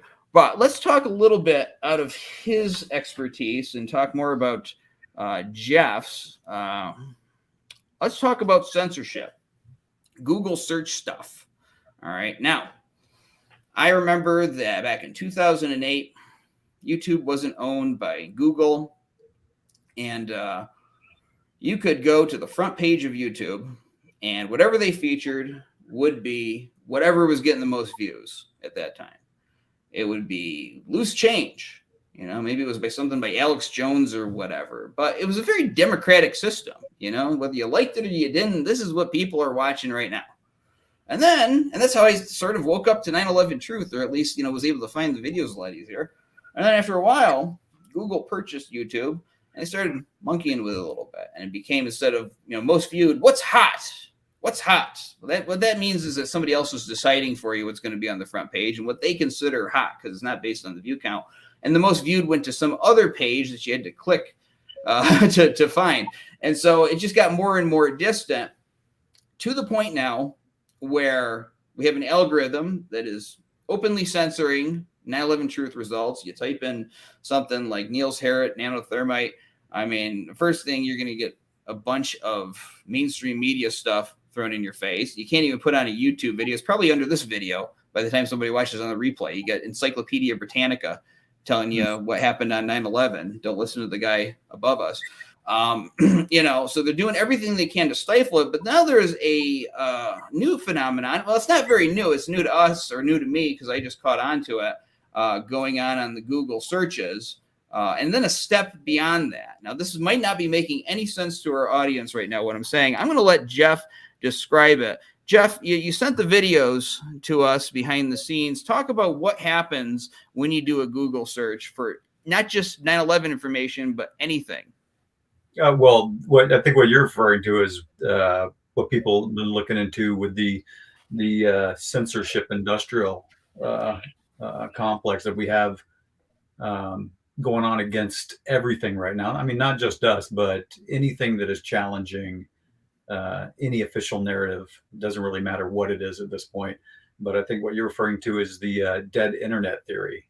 And what people have been doing, and what most people can do, TrueStream Media did a really good breakdown. I think they did a 2-part series once they delved into it a little bit further. But when you go into Google, and if you're actually using something like them to do your searches, you know, they'll tell you how quickly the search will throw back all the search results that you actually have. But when you look at the search results, it'll tell you there might be 1.4 billion pages search results. It'll and you'll see that maybe the string at the bottom will tell you that there are like 412 tabs that you can go through of pages, because most people won't even go past the first page, and that's why they put all the propaganda content up front, where it's coming from CBS, CNN, ABC, BBC, whatever it is. And that's specifically on purpose to push out the official narrative. But what people have been able to do is go into the search, and once you go several pages in, it could be maybe not as deep as maybe say 12 pages. All of a sudden, you see that the search results are coming back saying that instead of 1.4 billion search results that you might have gotten for whatever subject you're trying to find, there might actually only be like 113 actual websites listed. And it'll even if it says you got 412 or 450 pages to go through of search results, you try to go to the end, they just don't exist. And most of those other search results actually don't exist. So Google is outright lying and trying to game the system. And part of what the dead internet theory is that there isn't too much real content out there anymore, and that probably between 60 and 70% of all the content that's actually on the web is written by bots and AI, and has been for quite some time. And you're actually interacting with AI and other bots when you're in social media and chat rooms and things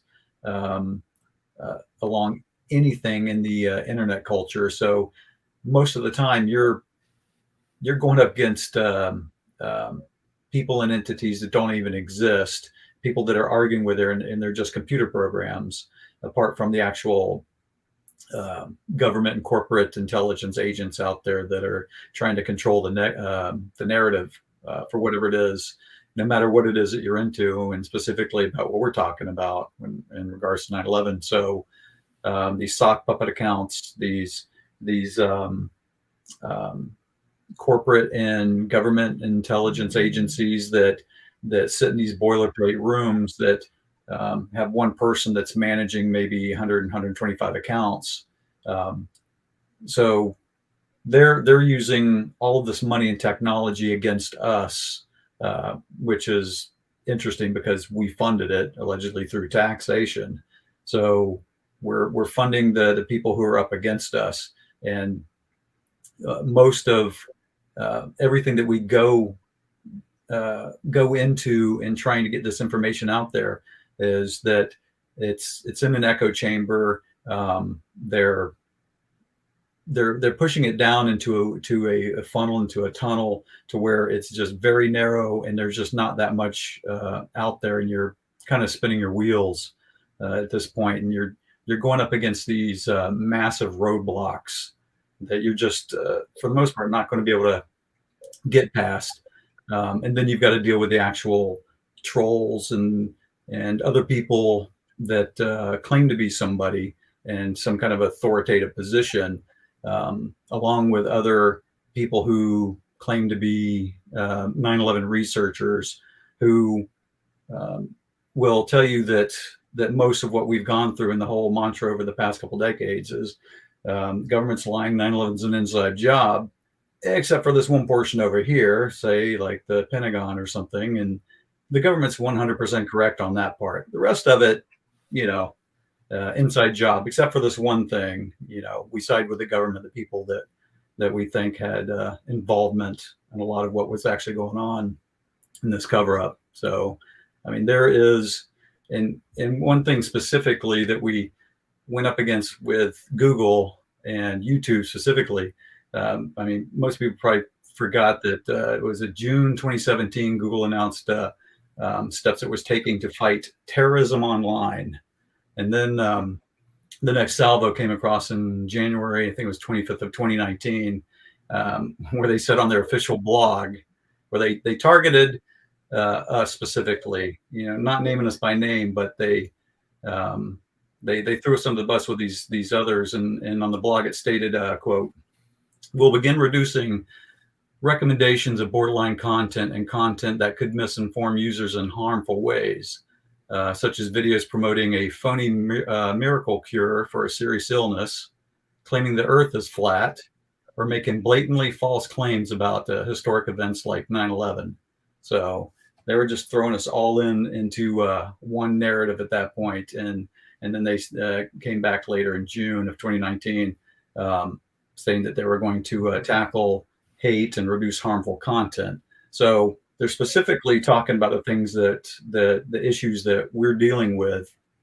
And then, like everybody else who will see this video later, whenever you look at a YouTube video, you can tell you're over the target, and you're speaking to something that's got the truth in it that they're afraid of, because that's when they'll get their little disclaimer at the bottom, usually from Wikipedia or Encyclopedia Britannica, what you were saying before, that they'll say, well, officially, this is what the official story is, and if you want the real information, come here for a validated source from a trusted government or blah, blah, blah. And so that's what we run into, is that they are constantly either censoring the information, and if it actually gets out and somebody's discussing something, then they'll actually just try to demonize it, then send in the trolls and block comments. I mean, we've had that issue, put up articles how a lot of our comments are being censored or changed in real time. Stuff is disappearing. And we've gone up against that for the longest times, and specifically on YouTube, the amount of people that are on our channel as far as subscribers, our numbers are pretty low, and we've been around for going on 2 decades. And you have people who have a no-name YouTube channel, somebody you don't know about, repost one of our videos, they'll get 5 times the views, like 500,000 views on something, where we will only get something that's, maybe 60,000 views when it's our original video. But these other people that don't get hit and censored by the algorithms,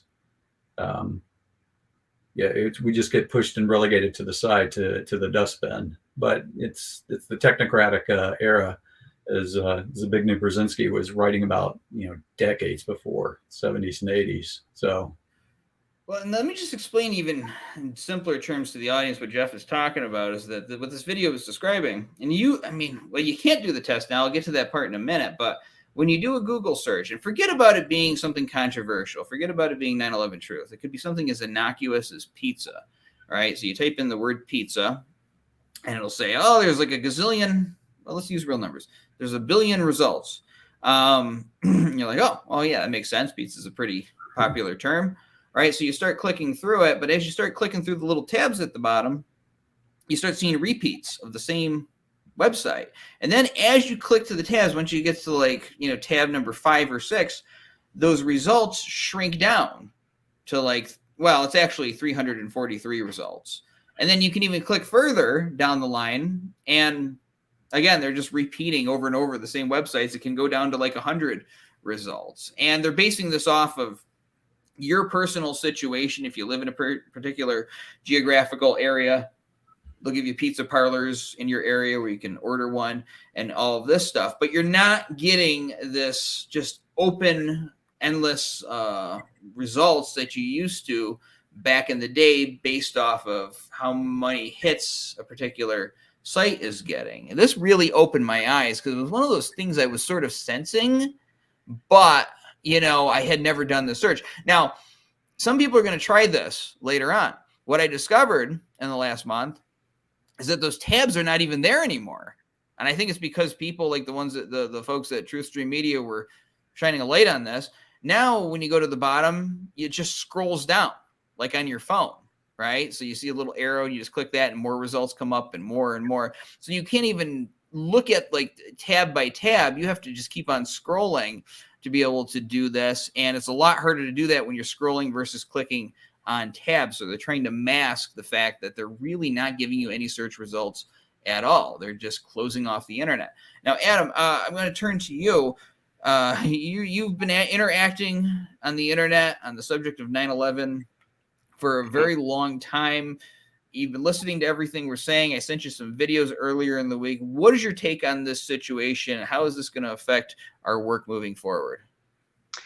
Yeah, it's definitely the biggest obstacle. If they had not, and You were right about Jeff, about January 2019 being when they put that article out, specifically saying that they were going to start marginalizing 9/11 truth.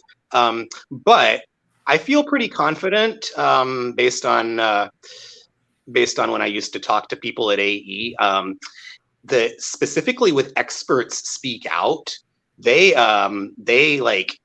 basically deep sixed that algorithm back as far as like 2015 or so. I mean, it was up to like around the 600,000 or 700,000 view mark at that point. And now, all these years later, it's still only at like 848,000. I mean, the view count is climbing, but really slowly. And if the original virality had been allowed to proceed the way it was going, yeah, I mean, it would have gone into the dozens of millions of views. It would be mainstream knowledge by now. And yeah, it's, the thing is, I just went to Cincinnati which is my original hometown. I went there for the first time in 7 years, and I connected with a friend who I had not seen in a very long time. Way back in 2005, I showed him In Plain Sight and Painful Deceptions, those two really early pre-Loose Change documentaries. And, you know, he really appreciated it, really convinced by it. And I guess he must have seen Loose Change after that, because when now in 2023, I brought up 9/11 Truth, he immediately brought up Loose Change. He had no clue that AE 9/11 Truth existed. He had no clue.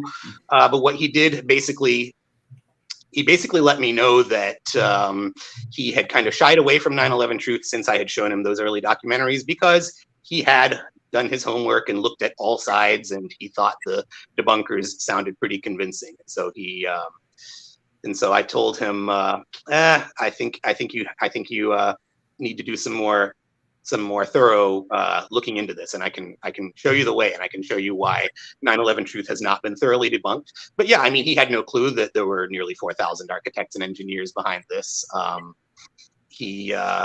I mean, the very first thing he said was, when was it that Loose Change was released? I mean, as soon as I mentioned this, he immediately associated it with Loose Change. Now, with regard to what you were just talking about, both in terms of the censorship algorithms and in terms of recommendations. So lately, I've been noticing, at least on my own YouTube feed, that because it has noticed that I've done searches on 9/11 related stuff, but of course it's got these algorithms that are gagging it from showing truth stuff. But it has lately been showing me stuff that you could call non-conspiratorial, in terms of, you know, the channel is not necessarily like a truther channel or whatever, and the material is just like, you know, raw footage of home video or the news footage from that day. And when I click on these and I go to the comments section, I'm really heartened. It seems like almost everybody, especially if you click on newest comments first and then you scroll down, it is very clear that the vast majority, at least the vast majority of the people that are commenting on these videos, are not buying the official story. There's one particular video, it's a British video, not BBC, I think it's Channel 4. It's a Channel 4 documentary, I think, that came out in like November of 2001. So the molten steel was still smoldering in the basement at that point. And definitely no official or unofficial investigations had really been done. But it's a November 2001 British-made documentary explaining why the towers fell. And you go to the comment section, it seems like almost nobody's buying it. So I really am feeling a lot of, I'm feeling very heartened. Also, Jeff, what you were talking about is that those trolls, maybe one agent that might have 45 accounts or whatever. I'm noticing that it doesn't seem to matter whether it's one of the non-conspiratorial channels or whether it's the AE channel. It seems like any World Trade Center video, any videos that are to do with the World Trade Center, you've got like the same, I find that it's like the same 3 or 4 user handles are just all over these videos 24/7, trying to rebut the truthers. But it's clear that the tide is so against them. I mean, it's like, there definitely aren't 45 or so debunkers on one comment thread, but there might be it's like the same 2 or 3, and it's like, yeah, these are people who are doing this full time. I mean, like, it might be several months between me looking at World Trade Center videos, because at this stage in my life, I don't spend as much time on the topic as I did when 9/11 truth activism was a sort of life-consuming thing from about 2005 through maybe 2013 or 14. Now I might go several months without looking at a World Trade Center video, but when I do go back to one and go to the comments section, it's the same several handles that have been doing this for years. Well, we've noticed. I mean, anybody that's been doing what we're doing, and especially in the online world, and especially the last decade, spending time on these blogs, talking with certain people. Back when I was in DC with the DC 9/11 group there, a couple of the activists and friends of mine that were prolific online in their discussions and getting this information out there, a couple people that we dealt with, we noticed, and we did some time testing and timestamps, and a couple of the people that we were dealing with that were combative, we noticed that during a typical day, somehow they were posting and responding and back and forth in between with what we were talking about, sometimes up to 23 hours a day. And we just know that that's just not physically possible for any real person.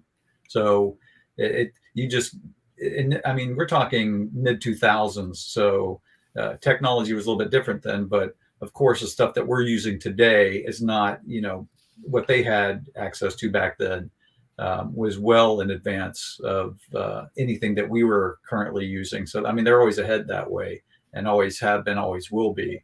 So it's just constant. And we have to realize that they've got so many more resources and people, and definitely a certain agenda to make sure that this information doesn't come out the light and change the political narrative, because it won't be good. I mean, as bad as the government can be and everything that's gone on into it, and you've got these private corporations and the military industrial complex and the national intelligence all the way around the world, everything is in bed with each other, and they need to make sure that they keep this narrative going, that they stay in power. So they're not going to let up on any of this at this point, even though we're 2 decades into it now. They're very I mean, they're still pushing hard, and it was a couple years ago that right before some of the I think one of Dylan's last films, the year prior, they started doing hit pieces on loose change, and they started bringing this up and then trying to tie them together with QAnon and that side of things. And I was looking at some of those articles today. Yeah, I mean, it was a year ahead of time, but they were starting to slowly build this narrative so that they could go on the full attack, and that's how we knew that something big was coming. And that was prior to the Spike Lee TV series that we were involved in that got canned at the end. I mean, the series didn't, but the last episode, they wound up pressuring him too much and got us cut out of it. So, yeah, that's right. And the thing is, with the way that the technology has advanced now, and you say this before, no human being can just be on the internet 24/7 posting comments to rebut any 9/11 truther who happens to show up. It could be just like 3 guys doing this, and these could be fake accounts. And this is actually how business is done. I mean, you could have a woman playing video games. That's her show. She's just sitting there playing Call of Duty or something, and it'll be like 3 million views. And I guarantee they're paying for those views, because that's what people do these days. And there's the click farms. We talked about it when Adam was on 9/11 Freefall. that is what is going on. And, you know, as we get into the AI, which is just a scary prospect for our future, and I won't get into it now, I might though in the future. But as we get into the AI and the deep fakes, you know, I saw a video that somebody had posted as a joke. It was of Donald Trump getting run over by a bus. And, you know, it's supposed to be funny or whatever, but all I could think is, oh my God, that looks so real. Like it looks like it really happened. And so if they can do that, they can do that with serious stuff, right? But also the consequences are, let's say another 9/11 happens. Let's say it's another dispute about a building coming down. All right, let's say there's something, the equivalent of the squibs or the molten metal coming down out of the building, and it's amateur video. Because these deep fakes exist now, when this video comes out, the system can just say, oh, that's probably just a deep fake. No, that didn't really happen. Because deep fakes now exist and it's in the hands of amateurs, somebody could theoretically put out misinformation. So you're not going to know what to even believe at this point. Everything is just going to be a mirror maze and a mirage. And truth is under attack by these things. What do you guys have to say about that? Well, I hadn't thought of that before. Go ahead. Well, at this point, like you're saying, between AI and deepfakes, I mean, we're 2 decades into this tragedy, and now we still have people that are trying to push certain agendas about footage that they are replaying over and over again from that time. I mean, we stick to controlled demolition just so we can stay credible in dealing with politicians, you know, Capitol Hill, trying to get a new investigation, dealing with family members. And we get enough pushback from mainstream and how that they try to demonize us. So we got other groups and people out there that are that, like for example, they're constantly pushing the CGI narrative and fake planes crash into the buildings, and so we're 2 decades into it now, and they're like, here's this found footage. These people that I wound up talking to, I said, you know, maybe in the first couple of weeks, if you were talking about something like that, whatever agenda you're trying to push, 20 years later, with deep fakes and AI technology and recreating all this stuff, you can create whatever it is that you want at this point. And soon we're not going to know if, you know, a world leader is actually the person on the news saying something that is going to affect the world at that point, because it's completely fake. And I just saw something the other day that somebody rebroadcast of Putin talking, and it looked real. It was a TV news spot. It was reported as if it was real, and people were buying into it. These are kind of things that could start another world war. So it's you're not going to be able to trust your lying eyes at this point, because there's just so much technology and content out there now that anybody, just from my own laptop right here, I could create some of these things. Based on these AI engines, because every month that goes by, I mean, technology is just leapfrogging, and we're going to come to a singularity moment with this kind of technology to where we're not going to be able to distinguish anything real from something created fake. It's and imagine what they'd be able to do with the Zapruder film, you know, back then with Kennedy and the assassination. If this was going on now, and that with that kind of technology back then, I mean, it would be far worse off. So today we're not sure to go to tell. Go ahead. What's that? If this technology had existed in 2001, they probably would have released a video showing the plane hit the Pentagon. Mm-hmm. Yeah. Yeah. That ghost plane. Yeah. Okay. So yeah, Craig, I believe, is still having issues with his computer, and that is unfortunate because he has got a lot to say on these topics. But you know, maybe we'll just give him a full hour on 9/11 free fall. I can do that. Well, he said he had to reboot his computer. He had to reboot his computer, and I think there's some problem with the microphone and camera.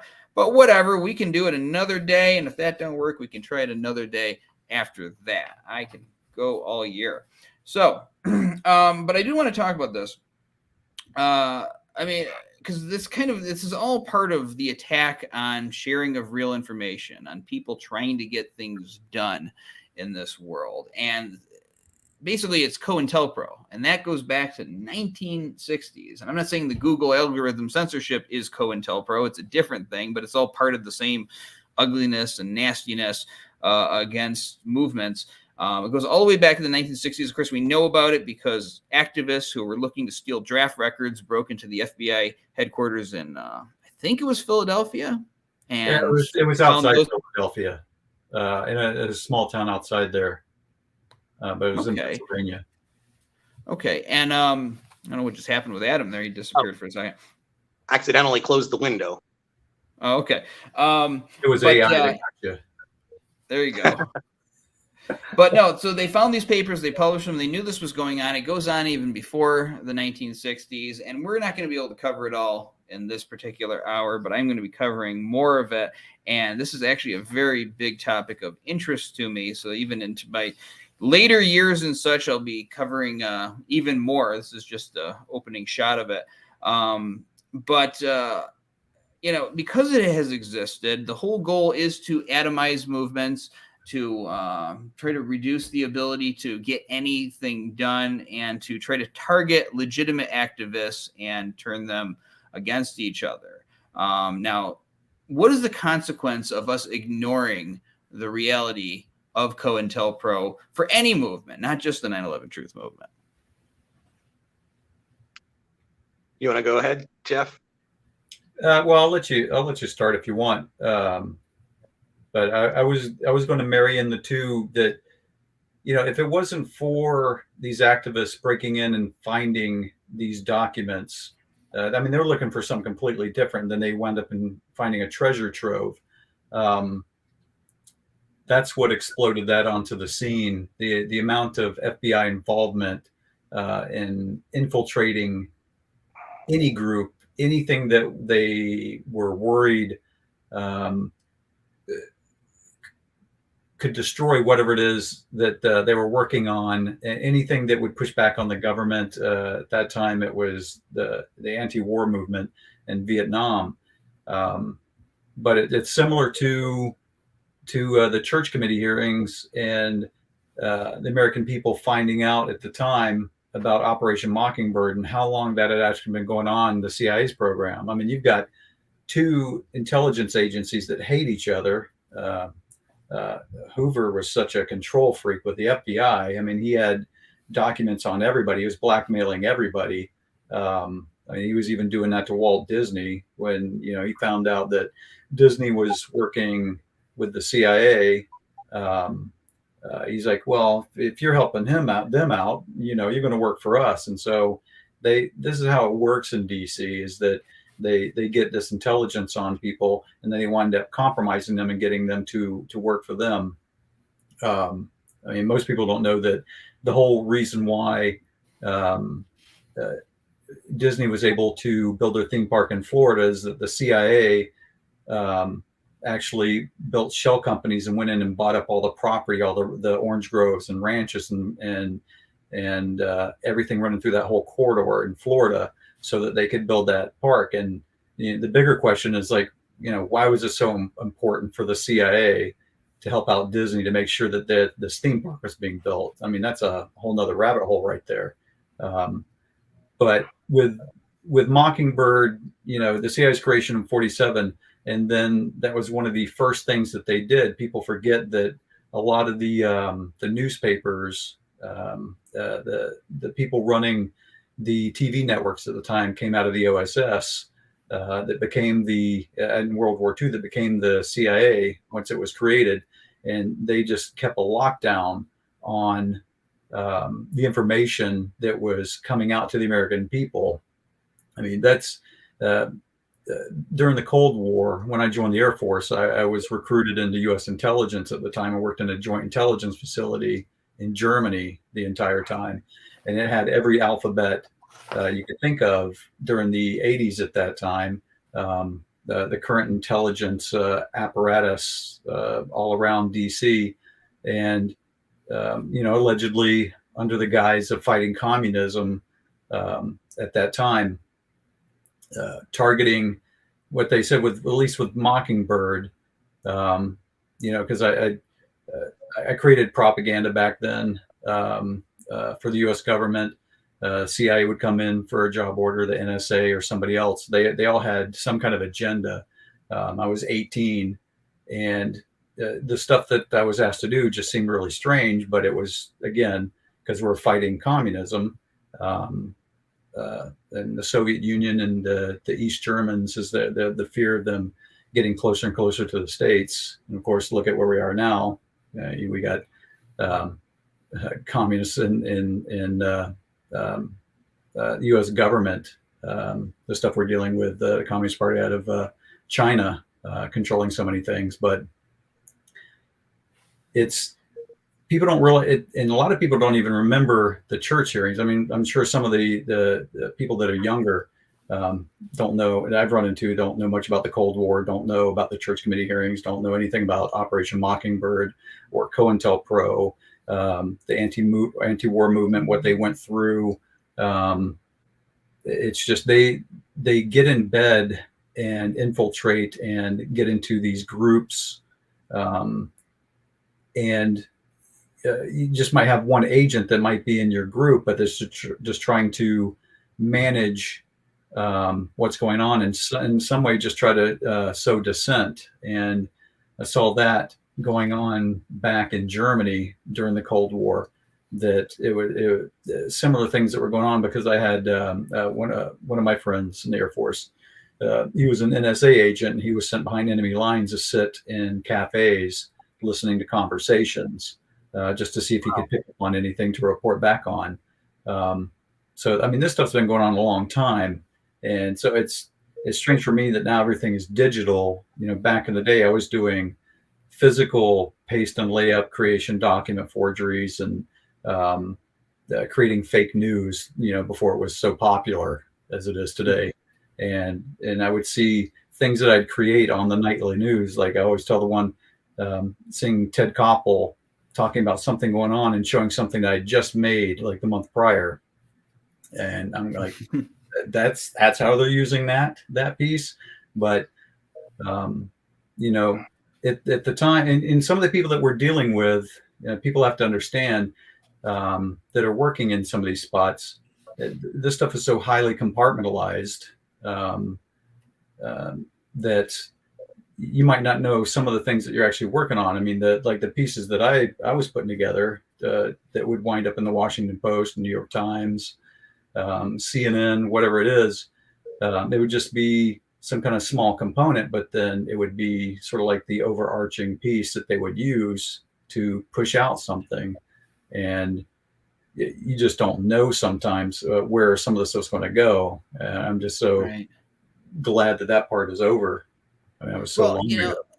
But the thing is, it's not over. They just find new ways to do it. Webster Tarpley gives an excellent lecture on this topic. I know you guys have seen it. Adam, what's the consequence if we ignore the history of Cointelpro and just deny that it exists, as not just for 9/11 Truth, but anybody that tries to get organized and do something? Yeah. Well, I was just remembering Michael Moore's movie Fahrenheit 9/11. Even Peace Fresno got infiltrated. Remember that group where they sit around and eat cookies? Yeah. Yeah. And they found out because the guy died. He died in a motorcycle accident. Sorry. Right. Go ahead. Aaron Stokes was actually Aaron Kilner. I think those are the names, right? Right. Yeah, I've got a good memory. That was 2004. Wasn't he a state trooper too? It wasn't even like FBI. I mean, it was sheriff's deputy. Oh yeah. Yeah. It was people that saw they saw the obituary. Yeah, he had died in a motorcycle accident, and they're like, "Well, this guy in the paper, that's the guy from our group, but he's got a different name." And so that's how they. Yeah, I mean, I think that it's important that the general public know about how, say, the anti-war groups like the Vietnam movement were infiltrated, but it's especially important that people that are involved with 9/11 know about that, because, yeah, I mean, the purpose is to atomize groups. There are, I'm just looking at my notes here. So like, for example, what was the name of that lady? Not Webster Tarpley, but the other one. Daniela Walls, Yes. I believe it was. Yes. Daniela. Yeah, she was talking about how the Occupy Wall Street movement got infiltrated, and back in the really early days of the Occupy Wall Street movement, they were before the infiltration had really occurred, they were super focused and united, and they were united around a single idea, because when you're united around a single, when you keep your eye on the prize and don't get sidetracked and distracted, that's when you're going to be more likely to be successful. And the original message that the Occupy Wall Street movement had was put a 1% wealth tax on the wealthy. I think it was something along the lines of that. Wall Street earnings, I think it was, yeah. Yes, basically tax the wealthy 1%. I mean, it was something pretty like that. And as the movement became infiltrated with the agent provocateurs, the message got diluted. People would come to protests, and Occupy Wall Street started turning into things like Occupy Everything and Occupy Your Mind. As if to say that if you somehow have a spiritual enlightening, somehow your working class problems will disappear. Yeah. And Andy, as you mentioned at the beginning, yes, Jeff and I are both fairly battle-hardened veterans on the front lines of the info war, and the dilution, as I've seen it in the 9/11 truth movement, and is that people will conflate. Like I still see this in comment sections. I hope somebody at AE 9/11 Truth is moderating some of the YouTube comments, because I still see, or in the Facebook, I'm still seeing a lot of people in the comment section saying things like, "Yep, no doubt about it. These buildings were brought down with nanothermite, and holographic images hit the buildings." I'm seeing these comments all over the place and all over the internet. Wherever this is coming up, I'll see the debunker types that say that truthers are full of crap and that the official story is 100% true. But then I'll also see people that support controlled demolition but dilute it with other stuff. And of course, that can have an effect on the public. People can, people that don't really pay much attention to this, but kind of might kind of browse here and there. It might give them this impression that, yeah, these are those people that believe that either CGI technology or holograms hit the buildings. Yeah, that's one aspect. Another aspect is quite simply, like, I do believe in a genuine unity. I don't believe in phony unity. I think that like back in the day, when it comes to the movement being atomized, I can remember back in the 06, 07, 08, even 09 period, when 9/11 Blogger was a really, rocking and rolling place with lots of great citizen journalism and lots of great discussion and comments. There were a number of trolls that had to be kicked out, and there were originally some great moderation rules. It seemed to get to the point where the moderators no longer enforced their own rules, and then it got to a point where they sort of, without making it official policy, they sort of unofficially made it their policy that it made the movement look bad to say that Flight 77 didn't hit the Pentagon. And even if you brought forward credible evidence regarding the flight path or eyewitnesses or whatever, it was just mercilessly shouted down after a certain point. And when you talk about, Jeff, the professional agents that might be, say, in charge of multiple accounts, one thing I noticed is that sometimes I would leave comments in favor of citizen investigation team over the flight path late at night or in the evening. And I think that during this time, a lot of genuine activists were up. And when I would go to bed at, say, 1 a.m, I might have a, what we could call a pro CIT or pro North of Citgo flight path comment that, had 5 upvotes. And they had that system where it doesn't show you the upvotes or the downvotes separately. It just shows you the net. So like it could get 10 upvotes and 10 downvotes, and it'll just say 0 votes. So you could have the impression that nobody ever voted on the comment at all if that scenario were true, or 10 upvotes, 9 downvotes, and it just says 1 vote. So I would often go to bed at 1 a.m. and one of my pro CIT comments had 4 or 5 upvotes net.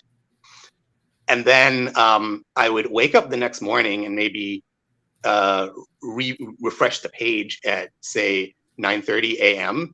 and all of a sudden it's been voted down to like a -5. It's sort of like the agents clocked in to the office and then they got down to their voting duty. Yeah, I want to get back to this whole idea of unity, because I've heard this thrown around, and it's like, to me, unity happens when you have people that are acting freely with each other. Yeah. And so, like, you and me, we do our own things, but we work together when we need to. That's unity, but there's nothing being forced there, but what the Cointelpro wants to do, they seek to get into groups, and they also do disruptive behaviors to try to keep the group from getting anything done. Behaviors that would not fly in any other aspect of American life or any country's working environments. And so you deal with it accordingly. And then they use this term unity to try to manipulate people into accepting terrible behaviors and working with people that they shouldn't be working with. Right. Yeah.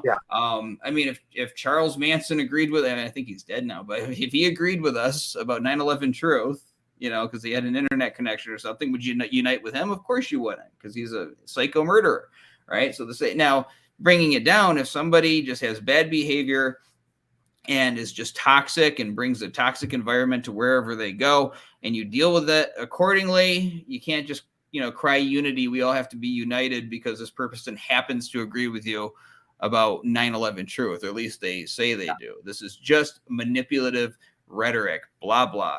And you have to ignore it. And really, like, from what I see, the way that it operates, it is manipulation. It's tugging at your heartstrings, making emotional arguments when you take logical actions, and getting in the way of work actually being done. A lot of times they make very wonderful speeches, something that you could hear on the floor of Congress if they somehow manage to get in there. But at the end of the day, they don't really propose any kind of solution. You got to have a legitimate action plan and be there to work. Now, another thing that I wanted to talk about is I found this paper, and I don't know if I have it here in my notes or if I can find it. Oh, yeah, it's called Movement Narcissism, a Warning and a Guide, and it's by a person named Carol Zhao. And it talks about how movements are exploited by clinical narcissists for personal aggrandizement. All right. So this comes at the expense to other people in that movement and ultimately to the movement itself. It's when the movement becomes about one or maybe a couple of individuals, and you start focusing on those individuals rather than on what you're supposed to be doing. Now, if somebody told me a phrase that they saw on the internet the other day on somebody's LinkedIn profile, somebody that worked at a nonprofit, do it for the cause, not for applause. It doesn't mean you don't be proud of good works that you do, but ultimately the most important thing is that you're doing something for the cause that you are a part of. But what's a huge issue, and it's a huge issue in this movement, and I'm not going to get into naming people or anything like that, but it tends to attract people that really want the limelight, and some of their actions are directed by that desire. And it's ultimately destructive to the movement. It's destructive to people who are doing it for legitimate reasons. And it's something that has to be taken under control. So what I just tell people is, do not be impressed by big names. Do not get stars in your eyes because you've seen somebody on a YouTube video, or you might talk to them on a conference call every once in a while. Actually look at the actions and think for yourself, right? And don't be afraid to walk away and do your own thing when you feel the need to do that. Stand by principle. What do you guys think about all that? Yeah, I think that we need to be united around facts and not around people. This is not the 9/11 friendship movement. This is the 9/11 truth movement. And yeah, I think that if we're actually, I think the best recipe is to be united around actual truth. So if somebody is putting out a paper about the Pentagon and about, if somebody is putting out or somebody is putting out like an article or an essay that's just complete word salad or verbal diarrhea, we need to call them out on that, and not it should not matter what their viewpoint might be on the controlled demolition of the towers. If they are putting out, in certain cases, and yeah, I will refrain from naming names, but there are certain individuals who put out provable disinformation with certain aspects of 9/11, well, particularly the Pentagon. But they're also very well known for supporting controlled demolition, and because they are so ingratiated into the truth community on that original controlled demolition issue, it's people don't want to. I think other people in the movement don't want to believe that any person is insincere, especially if they may have grown to like the person or respect them. Yeah, well, and it may not even have anything to do with anything darker than just, a person refusing to be challenged. They just don't like to be challenged. But, the problem is when people, I don't know, I mean, we get a certain amount of views or whatever, and it's cool to be able to do a show. But, if I would rather have a new investigation of the controlled demolitions of the towers tomorrow and be done with this, then keep this going forever. This is not supposed to be some kind of long-term career, or at least it wasn't, I didn't intend it to be. And I would love to just have justice and have all of this go away. That is exactly how everybody should think in terms of this. But it's just unfortunate there are some people who have just made this their entire identity. And this is not good for the movement, because it leads to competition and I refuse to run on any hamster wheels. I just do what I'm going to do and let the chips fall where they may. But leads to a lot of division. Go ahead. That's how Cointelpro works. That's how you can tell you're getting somewhere with the content and research that you're doing, or meeting with congressional staff. You're up on Capitol Hill. We did a lot of that when I was in DC, and when you're doing it correctly, and you're on the right track, that's when somebody comes in that wants to be beneficial, that seems like they have a great background and they want to help, and in the beginning it seems like it's going well. They might have connections, and then you get meetings, or you just get in contact with the right people.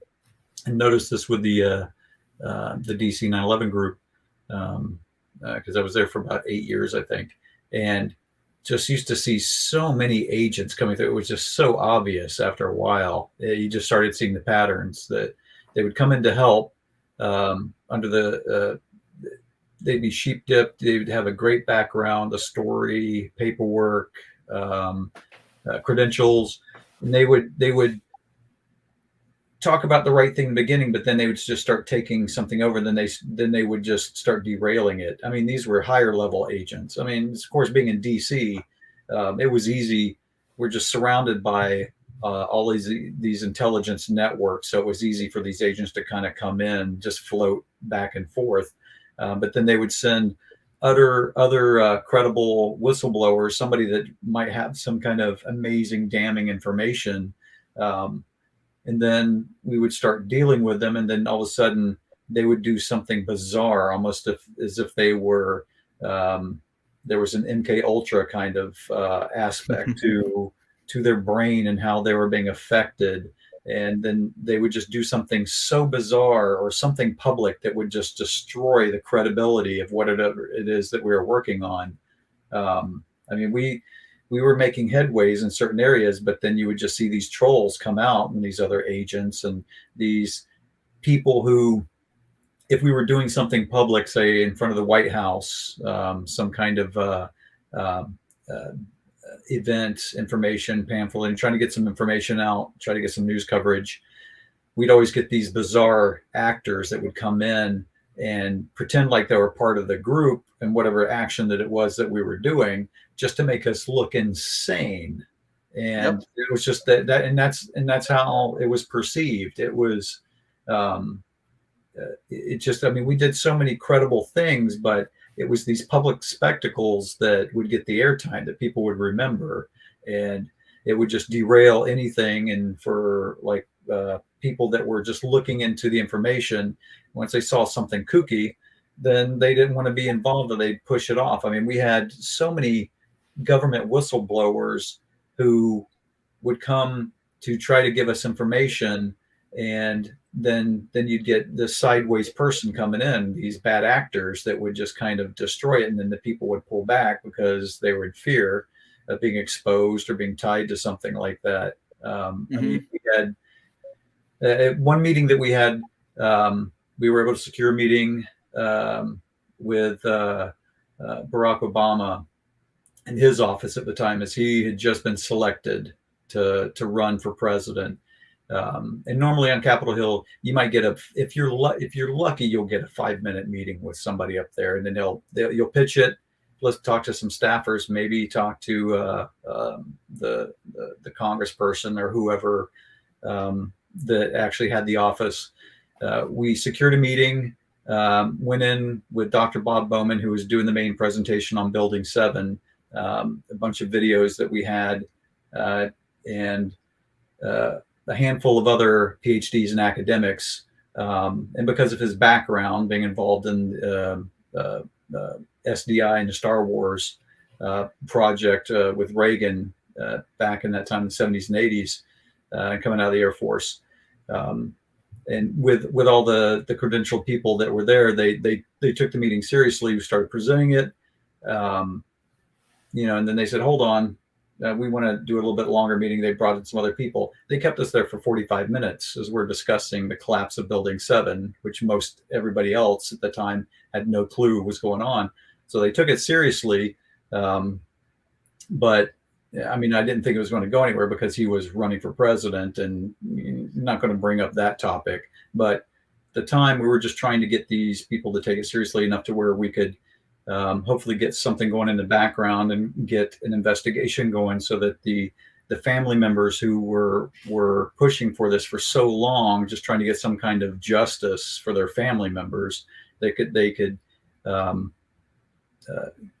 just get a movement going to where we could get hopefully some kind of investigation, some kind of inquiry, something going on. But there was always something that would come in and derail these things, and it was these Cointelpro, MK Ultra candidates that would just destroy any credibility that we had for whatever it was that we were talking about. And that's how we knew that we were close to something, because they wouldn't waste their time if we were going down a rabbit hole and something wasn't valid.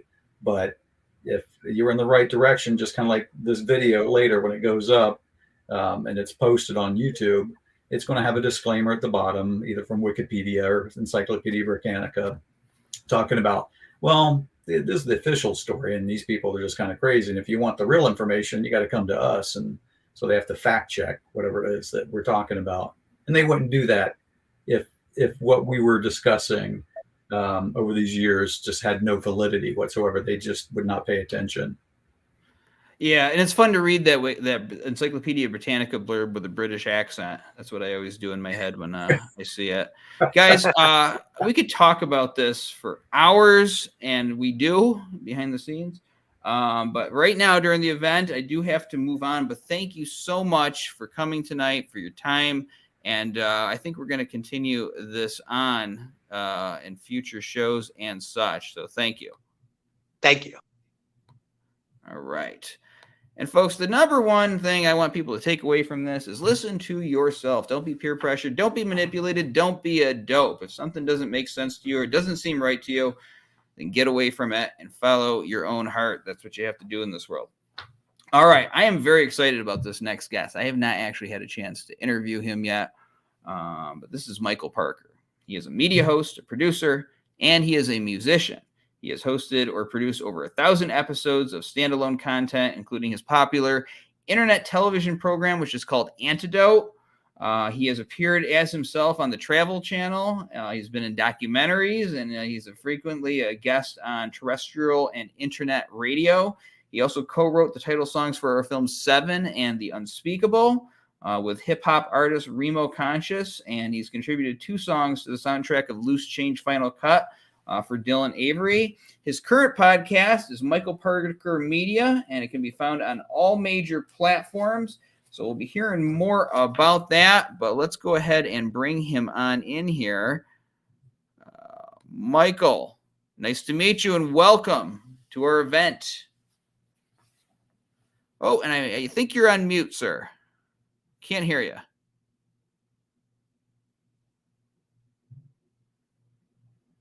No, I'm still not hearing you. We're going to let him work on those issues. I love that background, though. You can see that I put some effort into this event. I found this marquee thing. I actually got it at Walmart. I shouldn't be saying this. It takes away from the allure of it, but I thought it was kind of cool. It's like a pizza and wings place. I did not know what to write in there. I wanted to have some kind of message of hope and inspiration. Last minute, I just put the letters in as for the name of the show, 911 Freefall.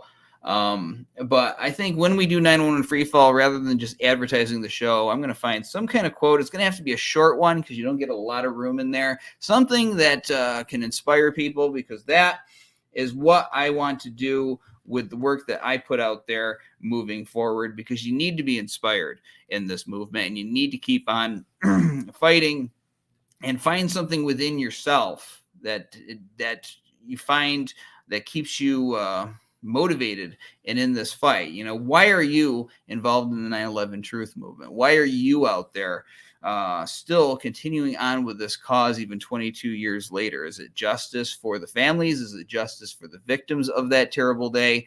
What keeps you going? And for every person, it's a different answer. And you need to find that in yourself.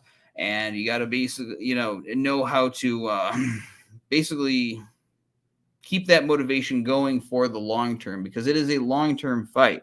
I mean, nothing good, nothing that has meant something in the world has ever taken a short time to accomplish. I mean, at one point we had slavery in this country, horrible institution. It's not just forcing people to work for free. It is torture. It is degradation of the human soul. And there was a group of people called the abolitionists who did everything that they could. Hey, I'm hearing you now. Check 1 2, check 1 2. Can hear you fine. But just to wrap up that thought, that took several years, many decades for any Check kind 1 2, of action check 1 to happen. 2. Hearing you fine. Can you hear me?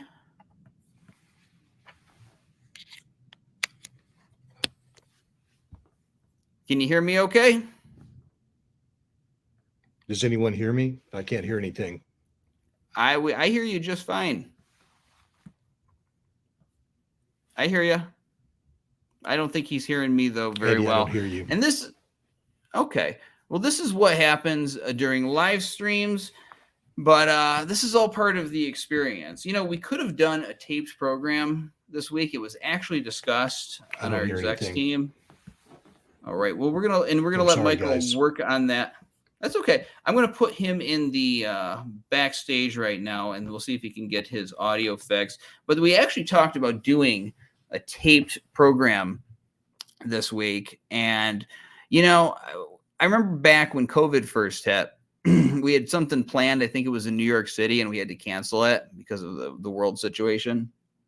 And so we came up with the idea of doing an online event, and I think it was like a 3-day event that we did. And, that was cool for that year. We didn't know that this was going to sort of be a permanent thing. But, you have to have that live experience, even if you're doing it from home, because this is a way that the movement gathers every single year. I mean, 9/11 is in our title of our organization. And so at this time of the year, we pay attention to why we do this work. So I insisted that we do a live event, even if we have problems come up, even if we have mistakes along the way or problems with audio or certain people can't show up, because it's that experience that brings us together and makes this real for us and for the people at home. And by the way, I forgot to mention this during the engineers panel, but Dr. Leroy Halsey, even though we advertised him at the last minute, couldn't make it for personal reasons. So we do wish him well. And of course, Craig had a issue with his computer during that. Let me just try Michael Parker one more time. And I think that he is no longer in the backstage area. So let's see here. No, we don't have Michael Parker. So what I'm going to do, I see Dylan Avery is back there. Dylan, you want to come on at this moment? Give me a thumbs up if you're cool with it. All right. So I'm going to change my set of notes here, my organizational system, and I am going to bring in the man, the myth, the legend. This is Mr. Dylan Avery. He is a director and producer, and he's responsible for several well-known 9/11 truth documentaries, as well as others that cover a wide array of different subjects. He was the person behind 8 9/11 Truths film 7, The Unspeakable, and of course he made Loose Change. We're all familiar with that. He also makes narrative films such as Asteroid. He's a musician as well. We're going to get to that in a minute. But his company is Louder Than Words Media, and I think I said the name of the company right. He'll correct me if I'm wrong. But it's an honor to be able to join him tonight for this 9/11 anniversary event. So welcome, Dylan. Hello, Andy. You hear me all right? Yeah, I hear you just fine. Now, we're going to get into 9/11 and all of that stuff, but I want to bring everybody's attention. I got like 20 questions about Loose Change. I just couldn't know you can't wait to answer tonight. I'm going to drop on you. But no, you just released an album. It's called Something Beautiful. Let's bring that up on the screen here. We're really just going to dive right into that, huh? We are going to dive right into that. That is the album, and you can find it online. And it looks really nice. I think, is that a flower, or what's that on the cover there? It is. I would actually show it to you, but it's out in my car right now. It's a rose made out of a palm frond. Okay. So yeah, it has a very long story behind it that I'm not going to bore the audience with. But yeah, it's kind of a personal thing, and everyone who's seen it without even hearing the story has been like, "That's really cool artwork." So yeah, I don't know. It's weird to be talking about it, but yeah. Album covers are like really interesting to me, especially ones that come from like the 60s and the 70s, because it's almost like it's just something separate from the music itself. Like, look at what the Beatles did. Like, hey, we're just going to cross the street here, and that's our album cover. And I like that. It's just something that's a little off and a little strange. Or Sgt. Pepper's Lonely Hearts Club. You got all those people on the cover. I remember somebody in my family had that. I remember staring at that album fixed on it when I was like, I was like 3 or something. But I used to stare at the cover of that album. I was just obsessed with it. So yeah, album covers are interesting. But I guess, was this a long work in progress for you, or in the process of making this album? 10 years, if you really want to count like the very beginning of it. Yeah, a long time brewing, and then I'm sorry, I don't know if anyone tuning in actually wants to hear about this. I wasn't expecting to jump into album mode like right off the bat, but no, I mean, it's like it's a part of myself that I kind of like forgot about and just assumed that I didn't deserve, and like I was never going to be able to achieve. And then like at the end of last year, like I had like all these personal things piling on top of me. I had to put my dog down, and that was like one of the songs from 10 years ago that I kind of like dug back up. And I kind of made this plan 10 years ago for the song that I had written, and I was like, all right, I'm gonna get this person on it and this person on it. And I don't know, it is a massive personal achievement for me. Not only the fact that I got it done and finished it and put it out into the world, but also that I have, like I said, I've reconnected with a part of myself that I didn't think deserved to exist. So it's pretty cool. And like I've put it out there, you know, it's like music is weird, you know, it's like all fields of art and creativity are weird, and they're all very hard to, like, I don't want to even say make a living, because that's not what it's about, but like out of all of the fields of artistry, I feel like music is the hardest to like get out there, and if you do want to make a living from it, then it's very hard to make a living from it. Music has just become very disposable, and I mean it's obviously much like video and movies, like I mean with the streaming era in general, like a lot of things have become devalued, but I feel like it's not even just the devaluation of music, but it's just that everyone has very specific tastes, and like you're not going to please everybody, and like there's a band for everyone, there's an album for someone. Not every track on an album is going to be for everybody, but like music's just really hard. And like I knew that going into it, but at the same time it's like I did this for no other reason other than I felt a bunch of things that I just had to get out, and like, you know, so now I have this out into the world and I'm happy with it, and I'm slowly like taking my time to try to think of what I can do to get it out there. And I've begrudgingly signed up for TikTok as much as I didn't want to, but like I was told straight up, like, if you want to get your music out there at all, like you have to put it on TikTok. So I've just been thinking about like silly little video ideas and things like that, but it's just nice. It's just, like I said, it's a thing that it's a thing I thought I would never be able to accomplish, and yet now I'm not only doing it, and I have finished the album I started 10 years ago, but I'm already working on new stuff with this local guy who's just incredibly talented, and like I'm blown away with where I am now compared to like where I was a year ago, where I just had like a bunch of unfinished songs and I would just play guitar once in a while, and I don't know. So again, like I know this is not what anybody is tuning in to listen to, but you asked me about it, so here I am. No, well, here's the deal, folks. You see there was an animation that opened up this event tonight. The music to it is from Dylan's album. That's Dylan singing in that cartoon there. So that was a surprise, because Kelly like sent me the video. She's like, "Hey, here's our trailer for the event. Tell me what you think." And she didn't tell me anything else, and I watched it. I was like, oh man, oh okay, I recognize this. Like, it's really cool, man. And actually, I'm sorry, nobody wants to hear about this. I'm not gonna bore you or the audience anymore with it, but it's really cool to talk about. Yeah, no, that was a cool theme to make there. All right, let's get to 9/11 here.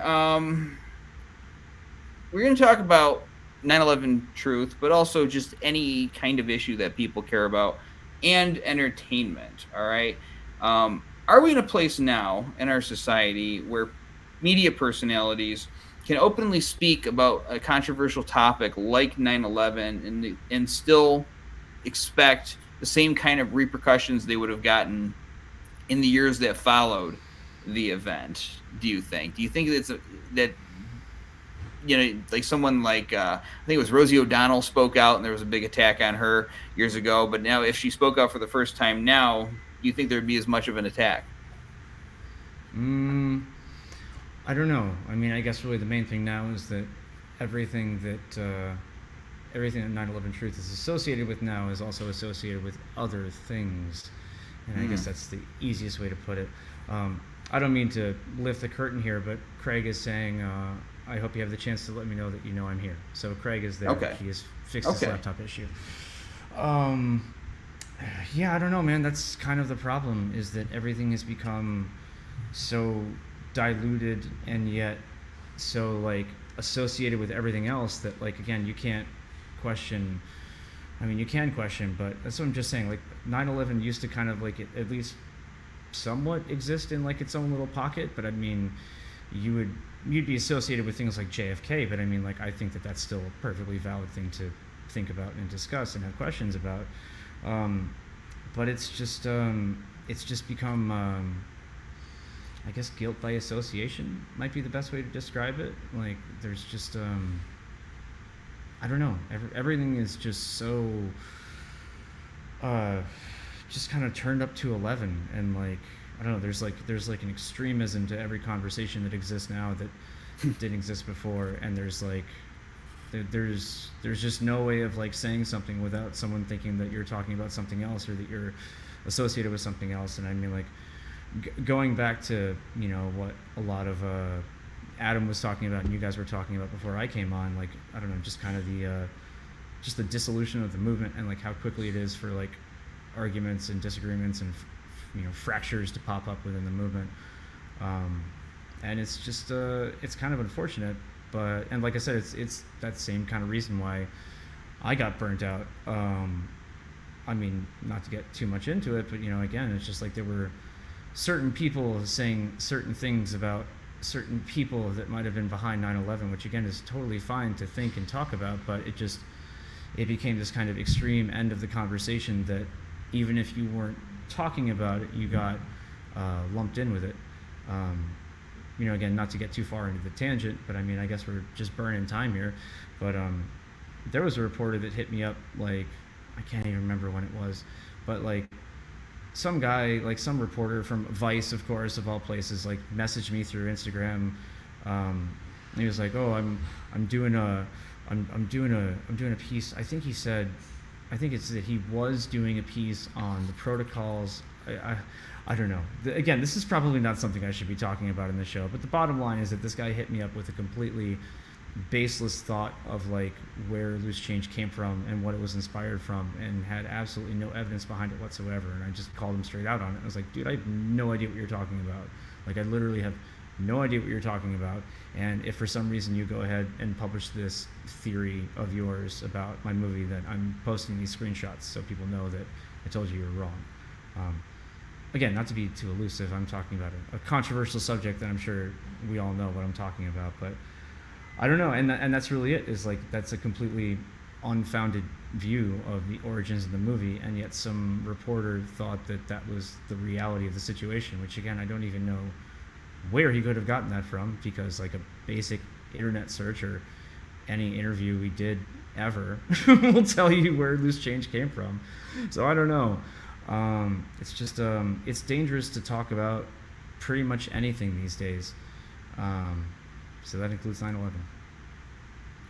Yeah, and it's always going to stir passions. I can actually remember when you guys were, I think it was Pennsylvania, and what was the show? Nightline interviewed you, and what was kind of interesting, I did not jump in the fray because this was well covered by the 9/11 Truth Movement. They all swarmed in with their cameras, circling and capturing what this reporter was saying to you guys, the Loose Change guys.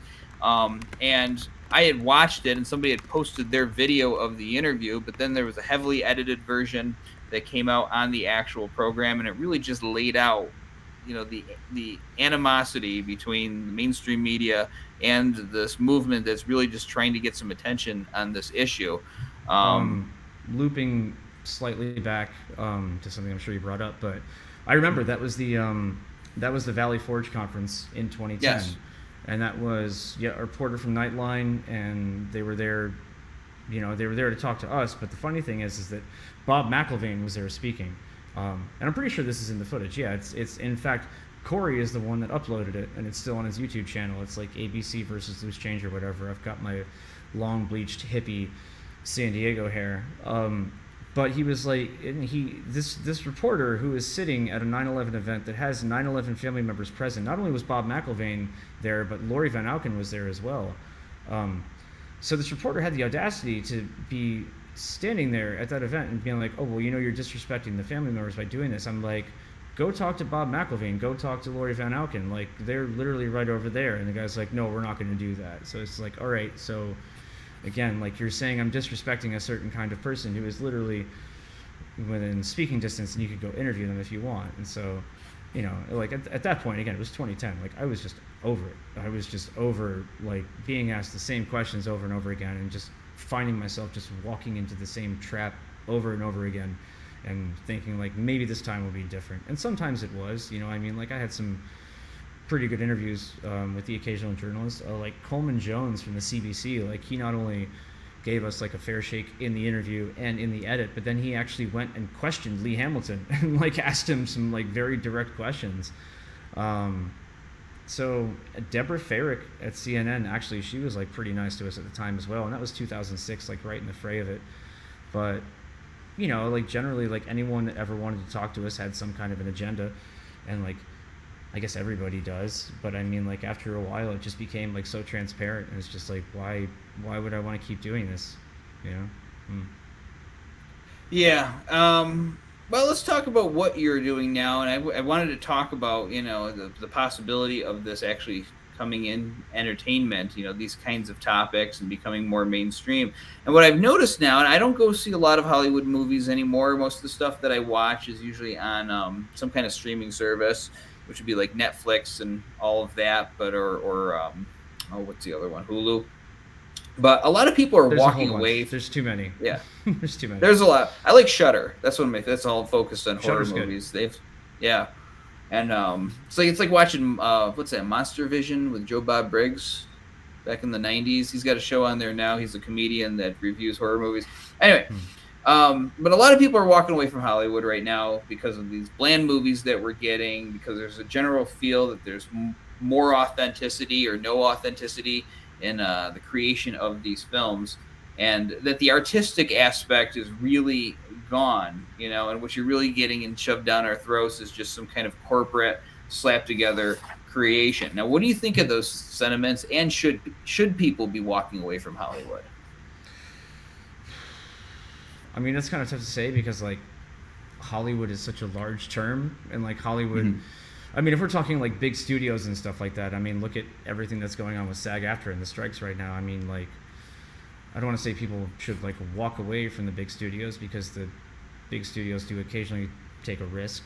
I don't know. That's kind of a very unilateral question. And again, I'm kind of biased because I'm certainly not part of Hollywood in any way, shape, or form, but I'm part of the industry. So I guess the best way to answer that is to try to find voices who are speaking independently and try to find voices who have found a way to say what they want to say without having to go through too many other people.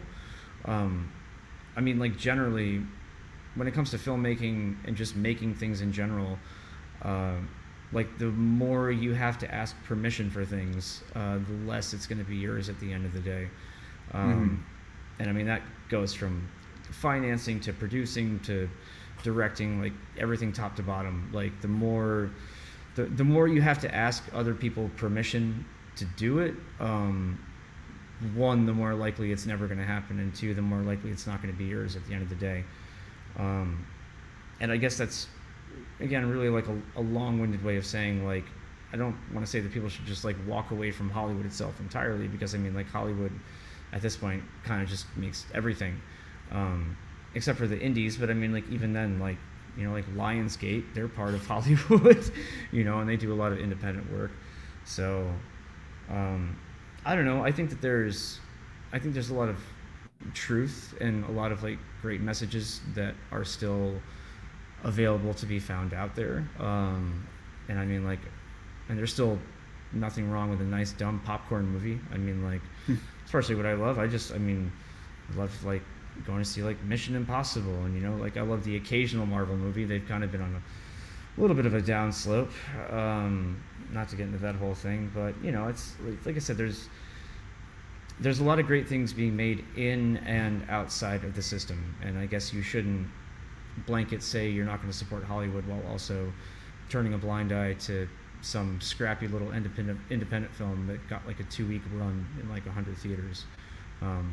Like Everything Everywhere All at Once. I mean, that was like a independent film that just like started a couple hundred, and then it grew to a couple thousand, and then it went to the Oscars. And I mean, you know, I definitely felt that film started to kind of like drag on and disappear into itself near the end a little bit, but it was great, and it was a nice, refreshing vision, and like, it was just nice to see something different. And that got recognized by Hollywood. So I don't know, again, this is all a long-winded way of saying, no, don't turn your back on Hollywood, but just be careful what you consume, and be careful who's making it and how many people are telling them how to make it. Exactly. Now, in the 1990s, Oliver Stone was able to make a big budget film with many famous actors. It was called JFK, and it was talked about on Entertainment Tonight, and went through the whole normal runs that like Superman would or something like that. You know, and it was based on all the questions surrounding that particular issue. Could that happen again in today's environment, in your opinion? So I would assume we'd be hypothetically talking about a movie about 9/11. about 9/11 or anything that is controversial. If it was JFK, if Oliver Stone made JFK today, could that happen in today's environment, or would the powers that be try to shut it down? You know, the funny thing is, just like, I don't even know who financed JFK. I mean, I would assume it was the studio, but I should actually look into that, because I'm not entirely sure where all the money came from. Because I would have to imagine, because that was what, 93? I think it came out in 1990. 90? Yeah, so, Okay. well, 93 I was in high school or late middle school, so I think it was still in elementary school when that came out. Because I remember watching it on a 2-part VHS, and I was in high school at the time. I mean, this was after it came out, but yeah. Anyway, so the point of that is that JFK, that happened. We'll just average it out, and we'll just say it happened 30 years after the fact. So like, if in 2033 some movie about 9/11 came out, I don't know. I want to say that it would be fine, but I guess it also kind of like goes back to that previous conversation where like 9/11 truth has gotten like so diluted and associated with so many other things, is that like you'd have to spend like a significant chunk of the runtime just explaining how different 9/11 is from those other things. I mean, there's people out there that think that like 9/11 and flat Earth are the same, and if you're out there and you think they're the same, that's fine. I mean, I don't particularly agree with you, but that's your right to have that opinion. But I think that we can agree that that's an extreme opinion to have nonetheless. So I mean, like, saying like, hey, I don't think that 3,000 people should have died on 9/11 because there are plenty of reasons and ways that they not only knew it was coming but could have stopped it, as opposed to, hey, this thing that we've known, at least we've thought to be a fact about the Earth for hundreds if not thousands of years at this point.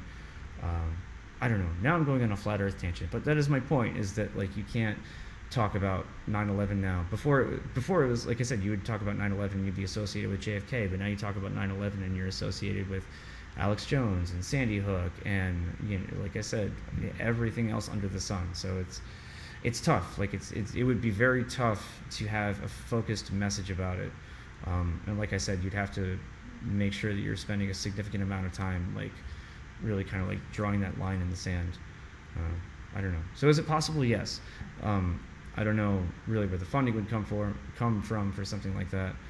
And it would be nice to see, but I mean, I don't know. I guess that's kind of it too, is like you take like how bad our attention spans have gotten on like a second to minute basis, and then you extrapolate that out to the difference in time between when JFK happened and when 9/11 happened, and the fact that the 20 years since 9/11, or not, it's more than 20 years obviously, but like the time since 9/11 for me has felt like an entire lifetime. So like I can't even imagine. It would be interesting to ask like someone who was alive for that period and would remember like how did it feel finally seeing JFK coming out, you know, 30 years after the fact, after the assassination happened. So I don't know. It's tough because like it's not that far back in the rearview mirror, but there's so many things in the rearview mirror. So it's like it's right. hard to figure a way where people would actually be focused on the one thing. Well, it seems like when I was a kid, though, and that movie was out there, it was like people took the movie seriously. Like, you know, like there would be sitcoms that would spoof it, not even in the sense of like, oh, those are crazy conspiracy theorists, but like Seinfeld would, you know, do a spoof of like one of the scenes because they had the same actor in it. And so it made the runs, or made the rounds, I should say. Not the runs, but it made the rounds like a big blockbuster movie would, and it seemed like it was treated with some kind of respect. However, if something like, for instance, at one point, Mark Cuban was going to produce your film, and I remember Bill O'Reilly saying, "This is a travesty. We can't have this kind of stuff out there." And there's this whole big shaming of anybody involved in the projects, you know, these kinds of projects. You saw that after September 11th, and I'm just wondering if can people broach these subjects anymore in the current environment, because it's a lot different than it was back in the early 90s. You know? Yeah, I mean, like, I feel like I mostly just gave you a long-winded answer to that previously, but yeah, I think it would be tough, and I mean, it's one of many tough things to discuss these days. Not to be so vague with it, but it's not what it used to be. Exactly. All right. So before we go tonight, I just want to know, because there's a lot of young artists out there who probably want to be authentic, and authenticity is so important in doing any kind of artistic endeavor, right? But then you get to working with a big corporation, and they're saying, let's say they want to do a superhero show or whatever, or write one. Oh, you gotta put this video game in there. Oh, you can't make reference to this character being a 9/11 truther because that's bad, and we can't have anybody that's sympathetic like that. What advice do you have to those people who want to go out and make art, but they're afraid of selling out their authenticity? How do they go forward? I think it just goes back to that earlier thing, like, just don't ask permission. Just do it. Do what you want to do, make what you want to make, say what you want to say, sing what you want to sing. I mean, like, at the end of the day, it's the things that we create and leave behind that are going to be our legacy. And none of us are going to live forever, but you can create something that might live, maybe not forever, but it'll live on longer than you if you do a good enough job. So I think that, what was it? It's actually, I saw something on Twitter yesterday, because I refused to call it X. It was like a quote from Kurt Vonnegut. Someone was talking about that same exact thing, where like someone was like, it was either like it was a class. There was like a class of students that wrote a letter to Kurt Vonnegut. Or at least like one student wrote to Kurt Vonnegut on behalf of the class. And Vonnegut was basically just like, after giving this kind of like a bit of an introduction, he was just like, today you have an assignment. You should go home and you should write something down. It doesn't matter what it is, like, you should just write something down, just like create something and put something out. And then you should, and don't talk to anybody about it. Don't talk to your friends, don't talk to your teacher, who he named by name. He was like, don't share it with anybody, don't talk about the fact that you're doing it, just do it and just make the thing. And then when you're done, take that piece of paper and tear it up and distribute it in like trash cans all over town. And even by the virtue of the fact that, despite the fact that nobody's going to read it and nobody's ever going to see it, it's because you did it, and it's because you got it out, and because you put it out there, that you'll feel better. And not to, again, loop back around or harp on this too much, but I mean, that's kind of where this little album of mine came from, because I just wanted to leave something behind that felt like authentically me, and like, hypothetically, long after I'm gone, someone can listen to it and like get a little bit of insight as to what was going on inside my head. And just I don't know, it's like, it's just cool, man. I made music. Like, anyone that can should. And I mean, like, it's tough to be motivated about it all the time, in any art, any creative field. So whatever it is, like, if you have something like gnawing away inside of you where you're just like, man, I should really finish that thing that I never started, like, do it. Like, the only person stopping you is you, and there's a very good chance that you might leave something behind that's going to connect with someone, and you'll be remembered a little bit longer than you might have otherwise. So wonderful. Well, thank you so much for coming by tonight, sharing your perspective, and folks, get a hold of this album, add it to your own personal soundtrack. It's called Something Beautiful, and we actually have it linked in the article for this event. So thank you so much, Dylan. I'm sorry, I didn't. It's just there. If you do check out the album, I did a song with somebody that some people should recognize from back in the day that I am just so proud of, because I was so nervous to ask him to hop on my silly little song on my silly little album, and he agreed to do it, like way back in the early demo stages when that track was just like in an embarrassing state, and he still agreed to do it, and he did it, and he inspired me to bring that track up to the next level. It's Remo Conscious. He did he did Lies. I mean, like, the guy is like a legend in the truth movement. I mean, that was the trailer for Loose Change 2nd Edition, was Remo Conscious's Lies. So the fact that all these years later I could come to him and be like, dude, like, I made some music. You want to do some music with me? And he said yes, and he did it, and he crushed it, and it's just, again, it's just one of those accomplishment things, man. Like, cut to a year ago, it's just like, you tell me that I was gonna have like an album that had a track with Remo Conscious, like, it's crazy. So again, like, if I can do it, if I started doing it and gave up and still did it, then pretty much anyone can. Sorry, I cut off your outro there, Andy. That's okay. That's okay. I roll with the flow here. So thank you so much, Dylan. And we're going to see if Michael Parker's got his audio working now. So here we go. Jumping into the big abyss. Michael, can you hear me? Oh, I'm not hearing you, though. We're still muted. It's like the Little Mermaid. The witch got your voice. Which, by the way, folks, the original Hans Christian Andersen story is a very darker story than the Disney version, which has nothing to do with the events of tonight. But I thought that was an interesting fact to share. And you can see as the night goes on, I start getting more real here. So we're gonna let Michael. Hello. I heard you just now. Can you hear me? Can you hear me? Testing 1 2 3. 1 2 3. Say Michael. Something else. Hey, Michael, can you hear me? Can you guys hear me? I hear you. Do you hear me?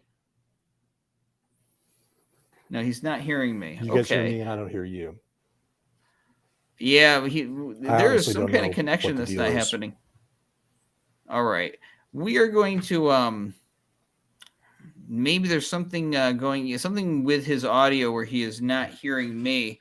And that's what happens when you're doing live broadcast. But we're going to go ahead and just put him there. But earlier tonight, we were supposed to have Craig McKee on the broadcast. And there was some kind of issue. And now we've got Craig here to explain himself. McKee? Yeah. Late. What happened now, there? now that I can see myself, I'm trying to get the light sort of. Okay. Hi there. I feel like what happened? You had a computer issue? I'm on the third laptop. The first two, the camera wouldn't come on, which has never happened before. Although I'm glad with the third laptop, I'm glad that the deep state has decided to cut me some slack and let me come on and talk for a few minutes, because it seemed like they weren't letting that happen at the beginning, because I was having technical issues that I have never experienced ever before. I won't go through them all because, I'm not the only one on the call today that's having issues. And you got to wonder when somebody has their laptop camera doesn't come on, and it's never, ever happened, but it happens, on this occasion, you got to wonder. Mine comes on when I'm not even using it. I've seen the light come on. It's creepy. That's why I put tape over it. That's not good. No, it's not. No, it's not. I don't know what to do about that. I have tape over it. I mean, if it's got some kind of X-ray vision, I don't know. But there's all sorts of crazy things that go on. I don't report. Anyway, so yeah, you were supposed to be part of that panel. Now my prepared questions are in a pile on the floor here. That's my filing system. Once I'm done with them, I just toss them down there. So I don't have them here, but you know what we're talking about. I don't know if you listened to any part of that discussion. Honestly, I spent most of like an hour and 15 minutes in a sort of panicked state as I was, going through every hoop I could think of to try to connect to you. So I honestly I didn't catch a lot of it, unfortunately, but I kind of think I know kind of the gist of what this discussion involved, but not the details really.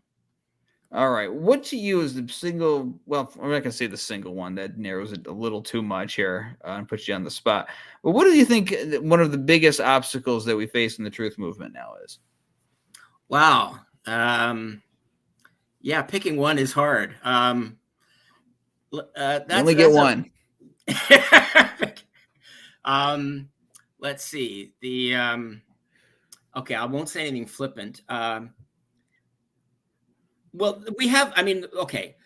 I don't know if I'll try to rank them, but one thing that comes to mind is that there's been so much that's gone on in the world in the last 3 or 4 years that has been shocking, in different ways, that keeping people interested in 9/11 truth has been a challenge, and it's going to be a challenge, I think, as time goes on, that we're going to have to really pay attention to, because it's not just going to stay on the front of people's minds on its own. We've got a lot of work to do to, and I'm going to move this stupid light a little bit. Sorry, I'm just not very well lit here. Okay, so I think that's an issue. That's a challenge, I would say. Other problems include, of course, and I imagine you touched on this in your earlier session, but I mean, the internet is not what it once was. I mean, the internet is, it's like you're living in in an Orwellian, what's the word? Like a virtual nightmare of some kind. You're things. I remember looking things up on the internet at one time, and you could just do a search for 9/11 and some other detail of 9/11, and you'd get all kinds of stuff that would be questioning the official story. And it was based on the fact that there were a lot of people that wanted to read that. So it went up the rankings. It went up the rankings in Google or whatever. And now it's all gone, or at least it's suppressed. It's perhaps is in there somewhere. But I remember hearing back years ago the notion about the internet that well, once something's on the internet, then it's there forever, and the reality is it's not there forever. The Pilots for 9/11 Truth website, after Rob Balsamo passed away, and that website has just a ton of invaluable research on it, and it just went down. And so, how do you know, who's running it? Who owns it? We don't know, So things can disappear much more easily than we realize. And when you look, I'll give the example. I wrote an article back in 2010, and it was about the Pentagon evidence. And I was just pretty new to the whole movement at the time. So I maybe was coming at it, maybe it was a bit elementary for what I might want to write today. But, it over the years, it got a lot of traffic, and it ended up where if I did a search for 9/11 and Pentagon, that my article would come up on the first page in Google.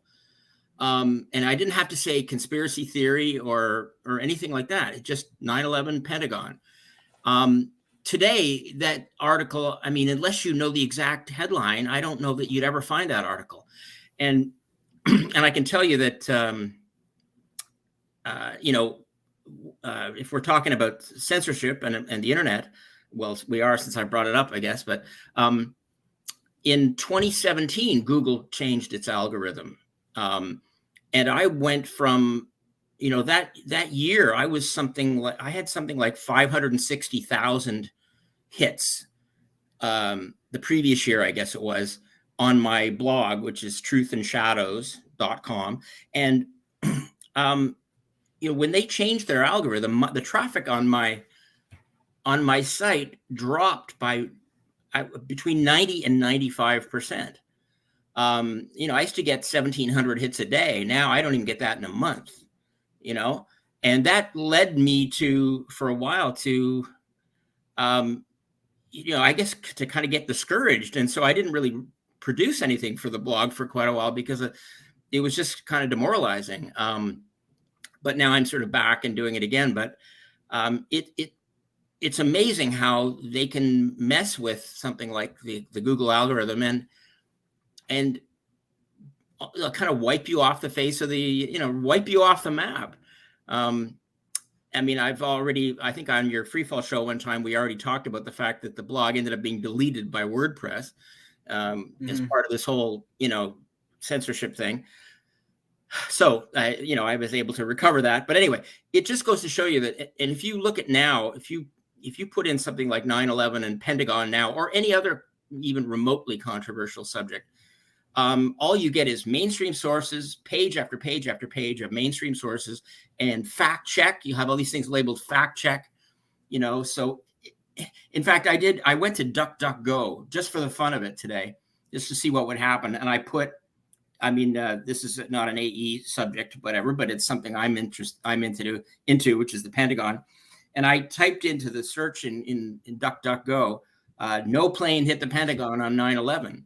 And then it gives me a list of like a whole bunch of different choices that are maybe searched. And every one of them was a plane did hit the Pentagon or a plane crashed. So it was like a list of 10 things that were the opposite of what I had searched for. Well, they're using Google, though. I mean, the novelty of DuckDuckGo is, I guess, there's some kind of privacy feature that Google doesn't have. That's my understanding. I'm sure somebody could explain it better.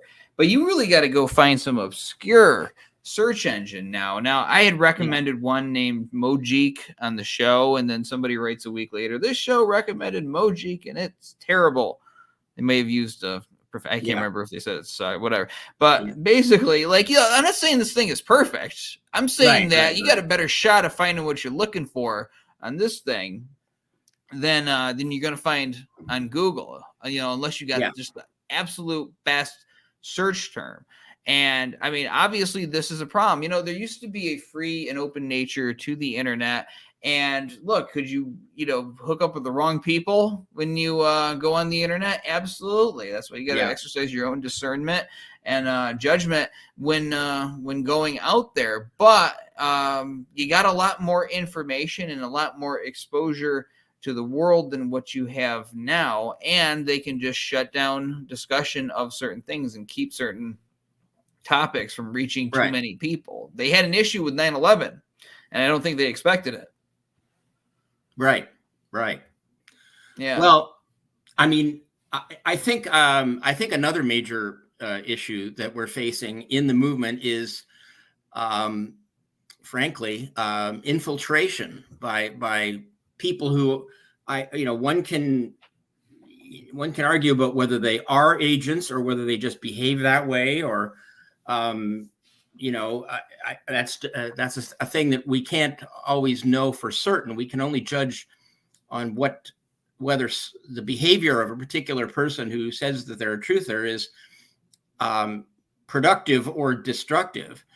And it seems like the Pentagon that I mentioned before, it seems like that is where the kind of the center of this effort is. It seems like that's where disinformation agents have focused on, where they focused, and their efforts seem to be to try to get us to do a couple of things. One being to remove that evidence from the discussion, and one of the reasons why it's important not to let that happen is because, the question of whether a plane crashed at the Pentagon or not is critical to in terms of proving insider complicity.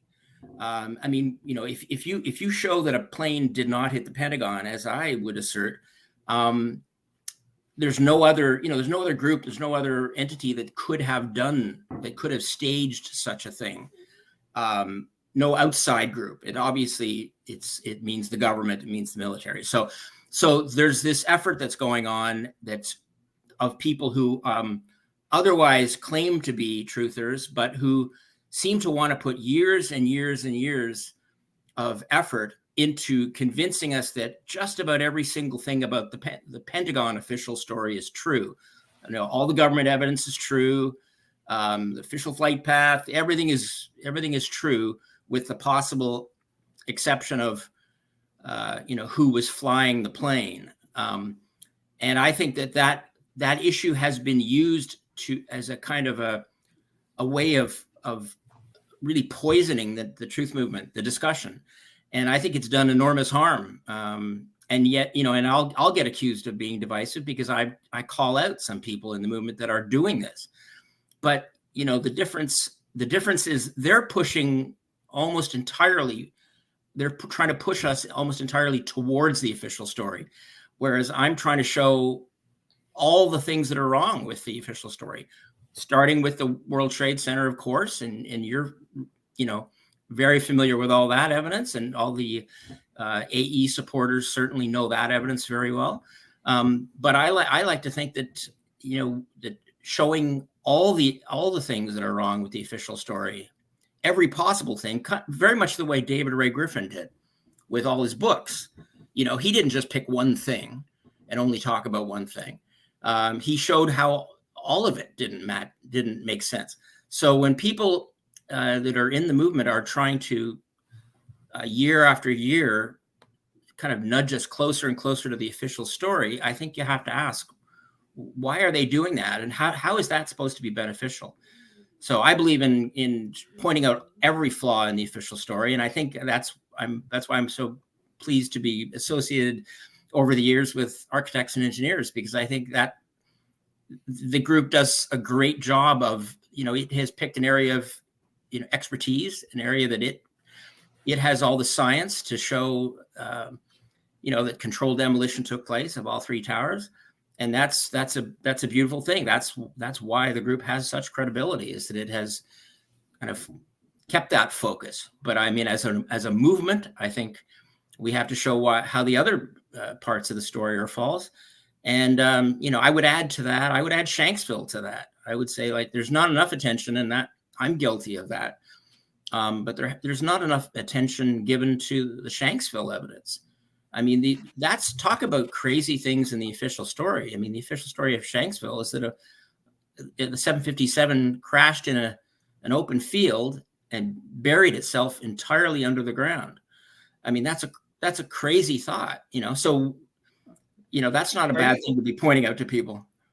Are you saying that some unknown bad guys out there put explosives in the two towers in Building 7, brought them down, and on September 11th, but it's possible they did more at the other sites?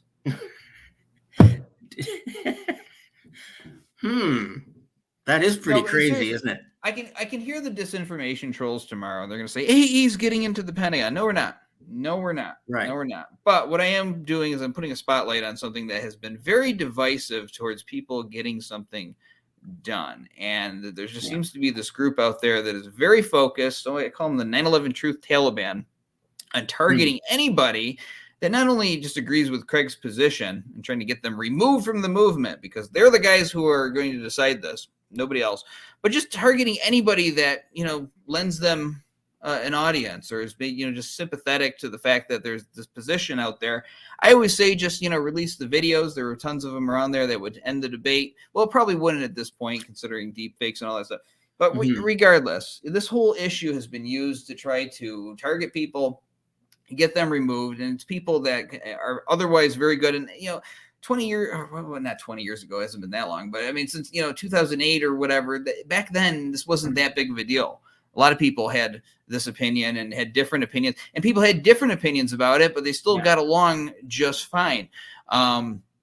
So that's ridiculous. And I'm not going to refuse to work with people based off of this. But I also think it's a way of just sowing division within the movement. Now, I don't believe in fake unity. You know, if somebody acts terrible, you know, kick them out. But at the same time, you know, if it's just a difference of opinion, you know, if one person's a Republican, the other person's a Democrat, it doesn't mean you can't work together on 9/11 Truth. And they used to just fine. This stuff didn't, you know, wasn't a big deal up until the election of Trump, when all of a sudden it was front and center in everybody's minds. And so, you know, the same thing has happened with this Pentagon thing. It used to be people would have different opinions and it wouldn't come up, but I don't know. There just seems to be an inquisition against people who have this opinion, and it has nothing to do with our work here. And I think we should question everything and have reasonable, you know, debates about these things. So no, I'm not going to give into any peer pressure about that. And that's just the way it is. So what about this question of unity? I said something earlier. Yeah. about false unity, how it's used to manipulate people, to accepting behaviors that they absolutely shouldn't, behaviors that wouldn't fly in any other aspect of life whatsoever. If you went to work and acted a particular way, they would kick you right out. Yeah. And basically just getting you to pushing your boundaries and getting you to accept more and more until you're just completely dysfunctional. What do you think about all that? Well, I think unity is, I have had ongoing discussions with certain people in the movement that that tell me that I'm causing, I'm sort of getting in the way of unity, and that unity is the ultimate goal. But the problem with unity is obviously, if we were all on the same page, that would be fantastic. But the problem is there are people in the movement who are not authentic, and it is in their interests to, as Cass Sunstein says in his paper about, the idea that what the government wants to do is to add informational diversity into the discussion. So by adding more stuff, so all it would take an agent to do would be to, argue with some important piece of evidence, and then the unity people, would then say, well, let's just forget about that piece of evidence because, we need unity. So and in fact, that's what David Ray Griffin did when he adopted his consensus approach in 2011, and he wrote a chapter in the book that he put out that year. And then that sort of was the birth of the consensus panel also. That was, to me, a major blow to the movement. That did enormous harm. And I know David, was well-intentioned in doing that. But what he really did was he took important and valuable evidence sort of off the table in order to try to settle on common ground that in the case of the Pentagon, that Al-Qaeda wasn't flying the plane. But 12 years later, how is that evidence? How's that worked out for us? Focusing on Al-Qaeda wasn't flying the plane. That hasn't achieved anything. It hasn't got us anywhere. So to me, that was really bad news. That was very bad news. And this, I think what Griffin had done in his books was, he had hundreds of really important points. So why we needed a consensus panel that would take a decade to basically vote for 50 points. I don't think that was. I think that was a large waste of time, frankly. And there's in my view. Oh, go ahead. No, I was just going to say, and it's just an example. It's an example of how in the name of unity, which sounds good, you take away a piece of valuable evidence just so that everybody looks. It seems like they're all. Imagine if we, because we know there are some people that don't think planes hit the towers. We know there are people that think that nukes were used or whatever. There's different, people.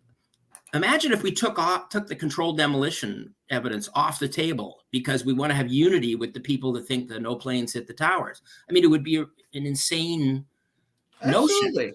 So why are we doing it with other parts of 9/11? Yeah, and the thing is, look, I know that. I had somebody on the street who was pushing that basically admit to me they were just there to make us look bad. He didn't, we were alone, and he admitted it, but didn't know I'd be, hosting an AE event back up in 2023. So he just openly admitted it.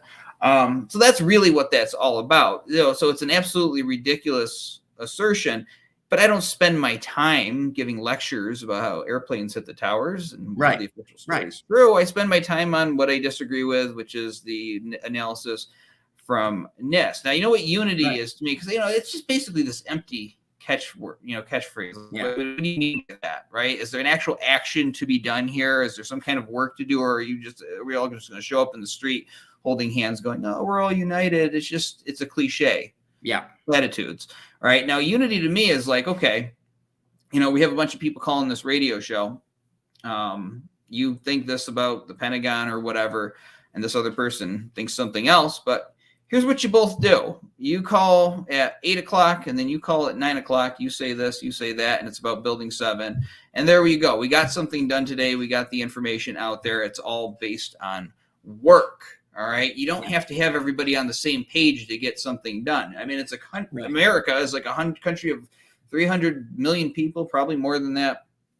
Everybody's going to be different. Everyone's going to have different thoughts on things, yet they all go to work. You know, they go to their local Walmart or whatever, and they get the work done that day, even though they have different opinions about various things. So it should all be work oriented, and you don't need to have some kind of consensus that everybody agrees to. And the thing is like, once you've established this consensus, what if somebody comes around and doesn't agree with it? Are they not part of the movement anymore, according to you? And who are you to decide this? Right. So, you know, I make the decisions of who I work with. If somebody is toxic or obnoxious or whatever, I don't deal with them. If somebody is good, I do deal with them. And I think it should just be on an individual basis. If some other group decides that, you know, they want to work with particular people or whatever, that is their business, not mine. But nobody is obligated to follow anyone in this cause. Yeah, I would add for themselves. I would add, Andy, that, you know, if it's one thing for people to have a different opinion about some element of the evidence, exactly what type of explosive was used, or and there could be different things where people could disagree. But when there's the group that I talked about earlier, I mean, when they spend more than a decade and their almost exclusive focus is on telling us all the stuff that they like in the official story, all the stuff they agree with in the official story, and it's all supposedly done on, to keep the movement looking credible, and and this is they're sort of self-appointed credibility cops. They're like, well, we don't want, if 60 Minutes breaks in the door and they want to ask us some questions, we better have our credibility intact. Well, so in order to deal with that unlikely scenario, they're prepared to spend, and it's now been, I think in case of some of them, but certainly in the case of the current crop, it's certainly been more than a dozen years. And they talk almost exclusively, when they talk about, for example, the Pentagon or Shanksville, they talk almost exclusively about all the things that they agree with in the official story. And they rarely mention anything they disagree with. And I think that's like, to me, they're poisoning the whole discussion. And I think people should kind of wake up to this, because I think it has done enormous harm. It's been enormously divisive.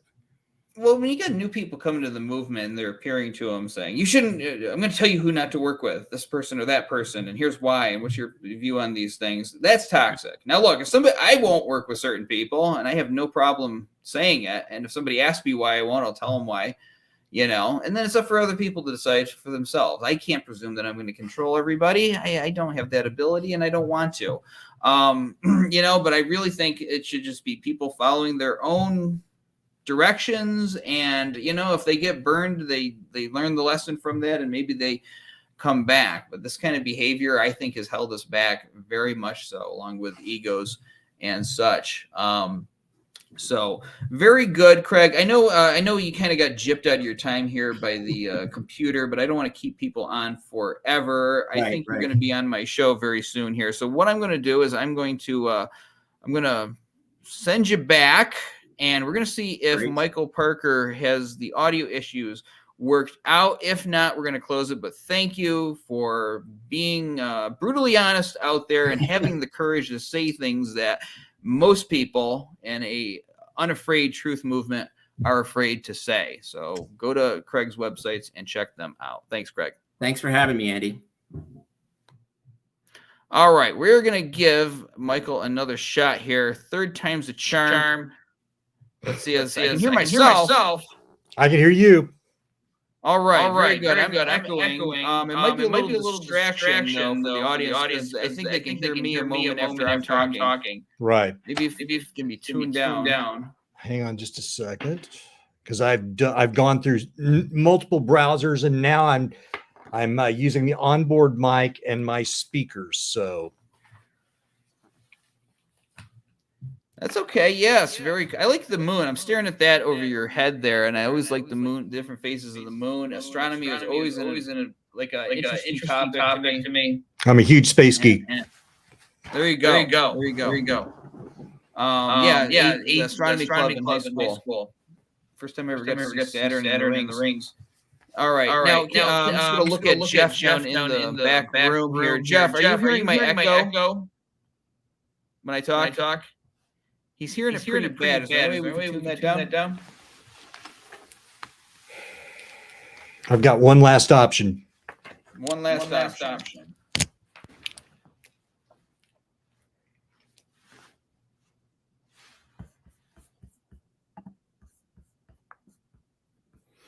Test it.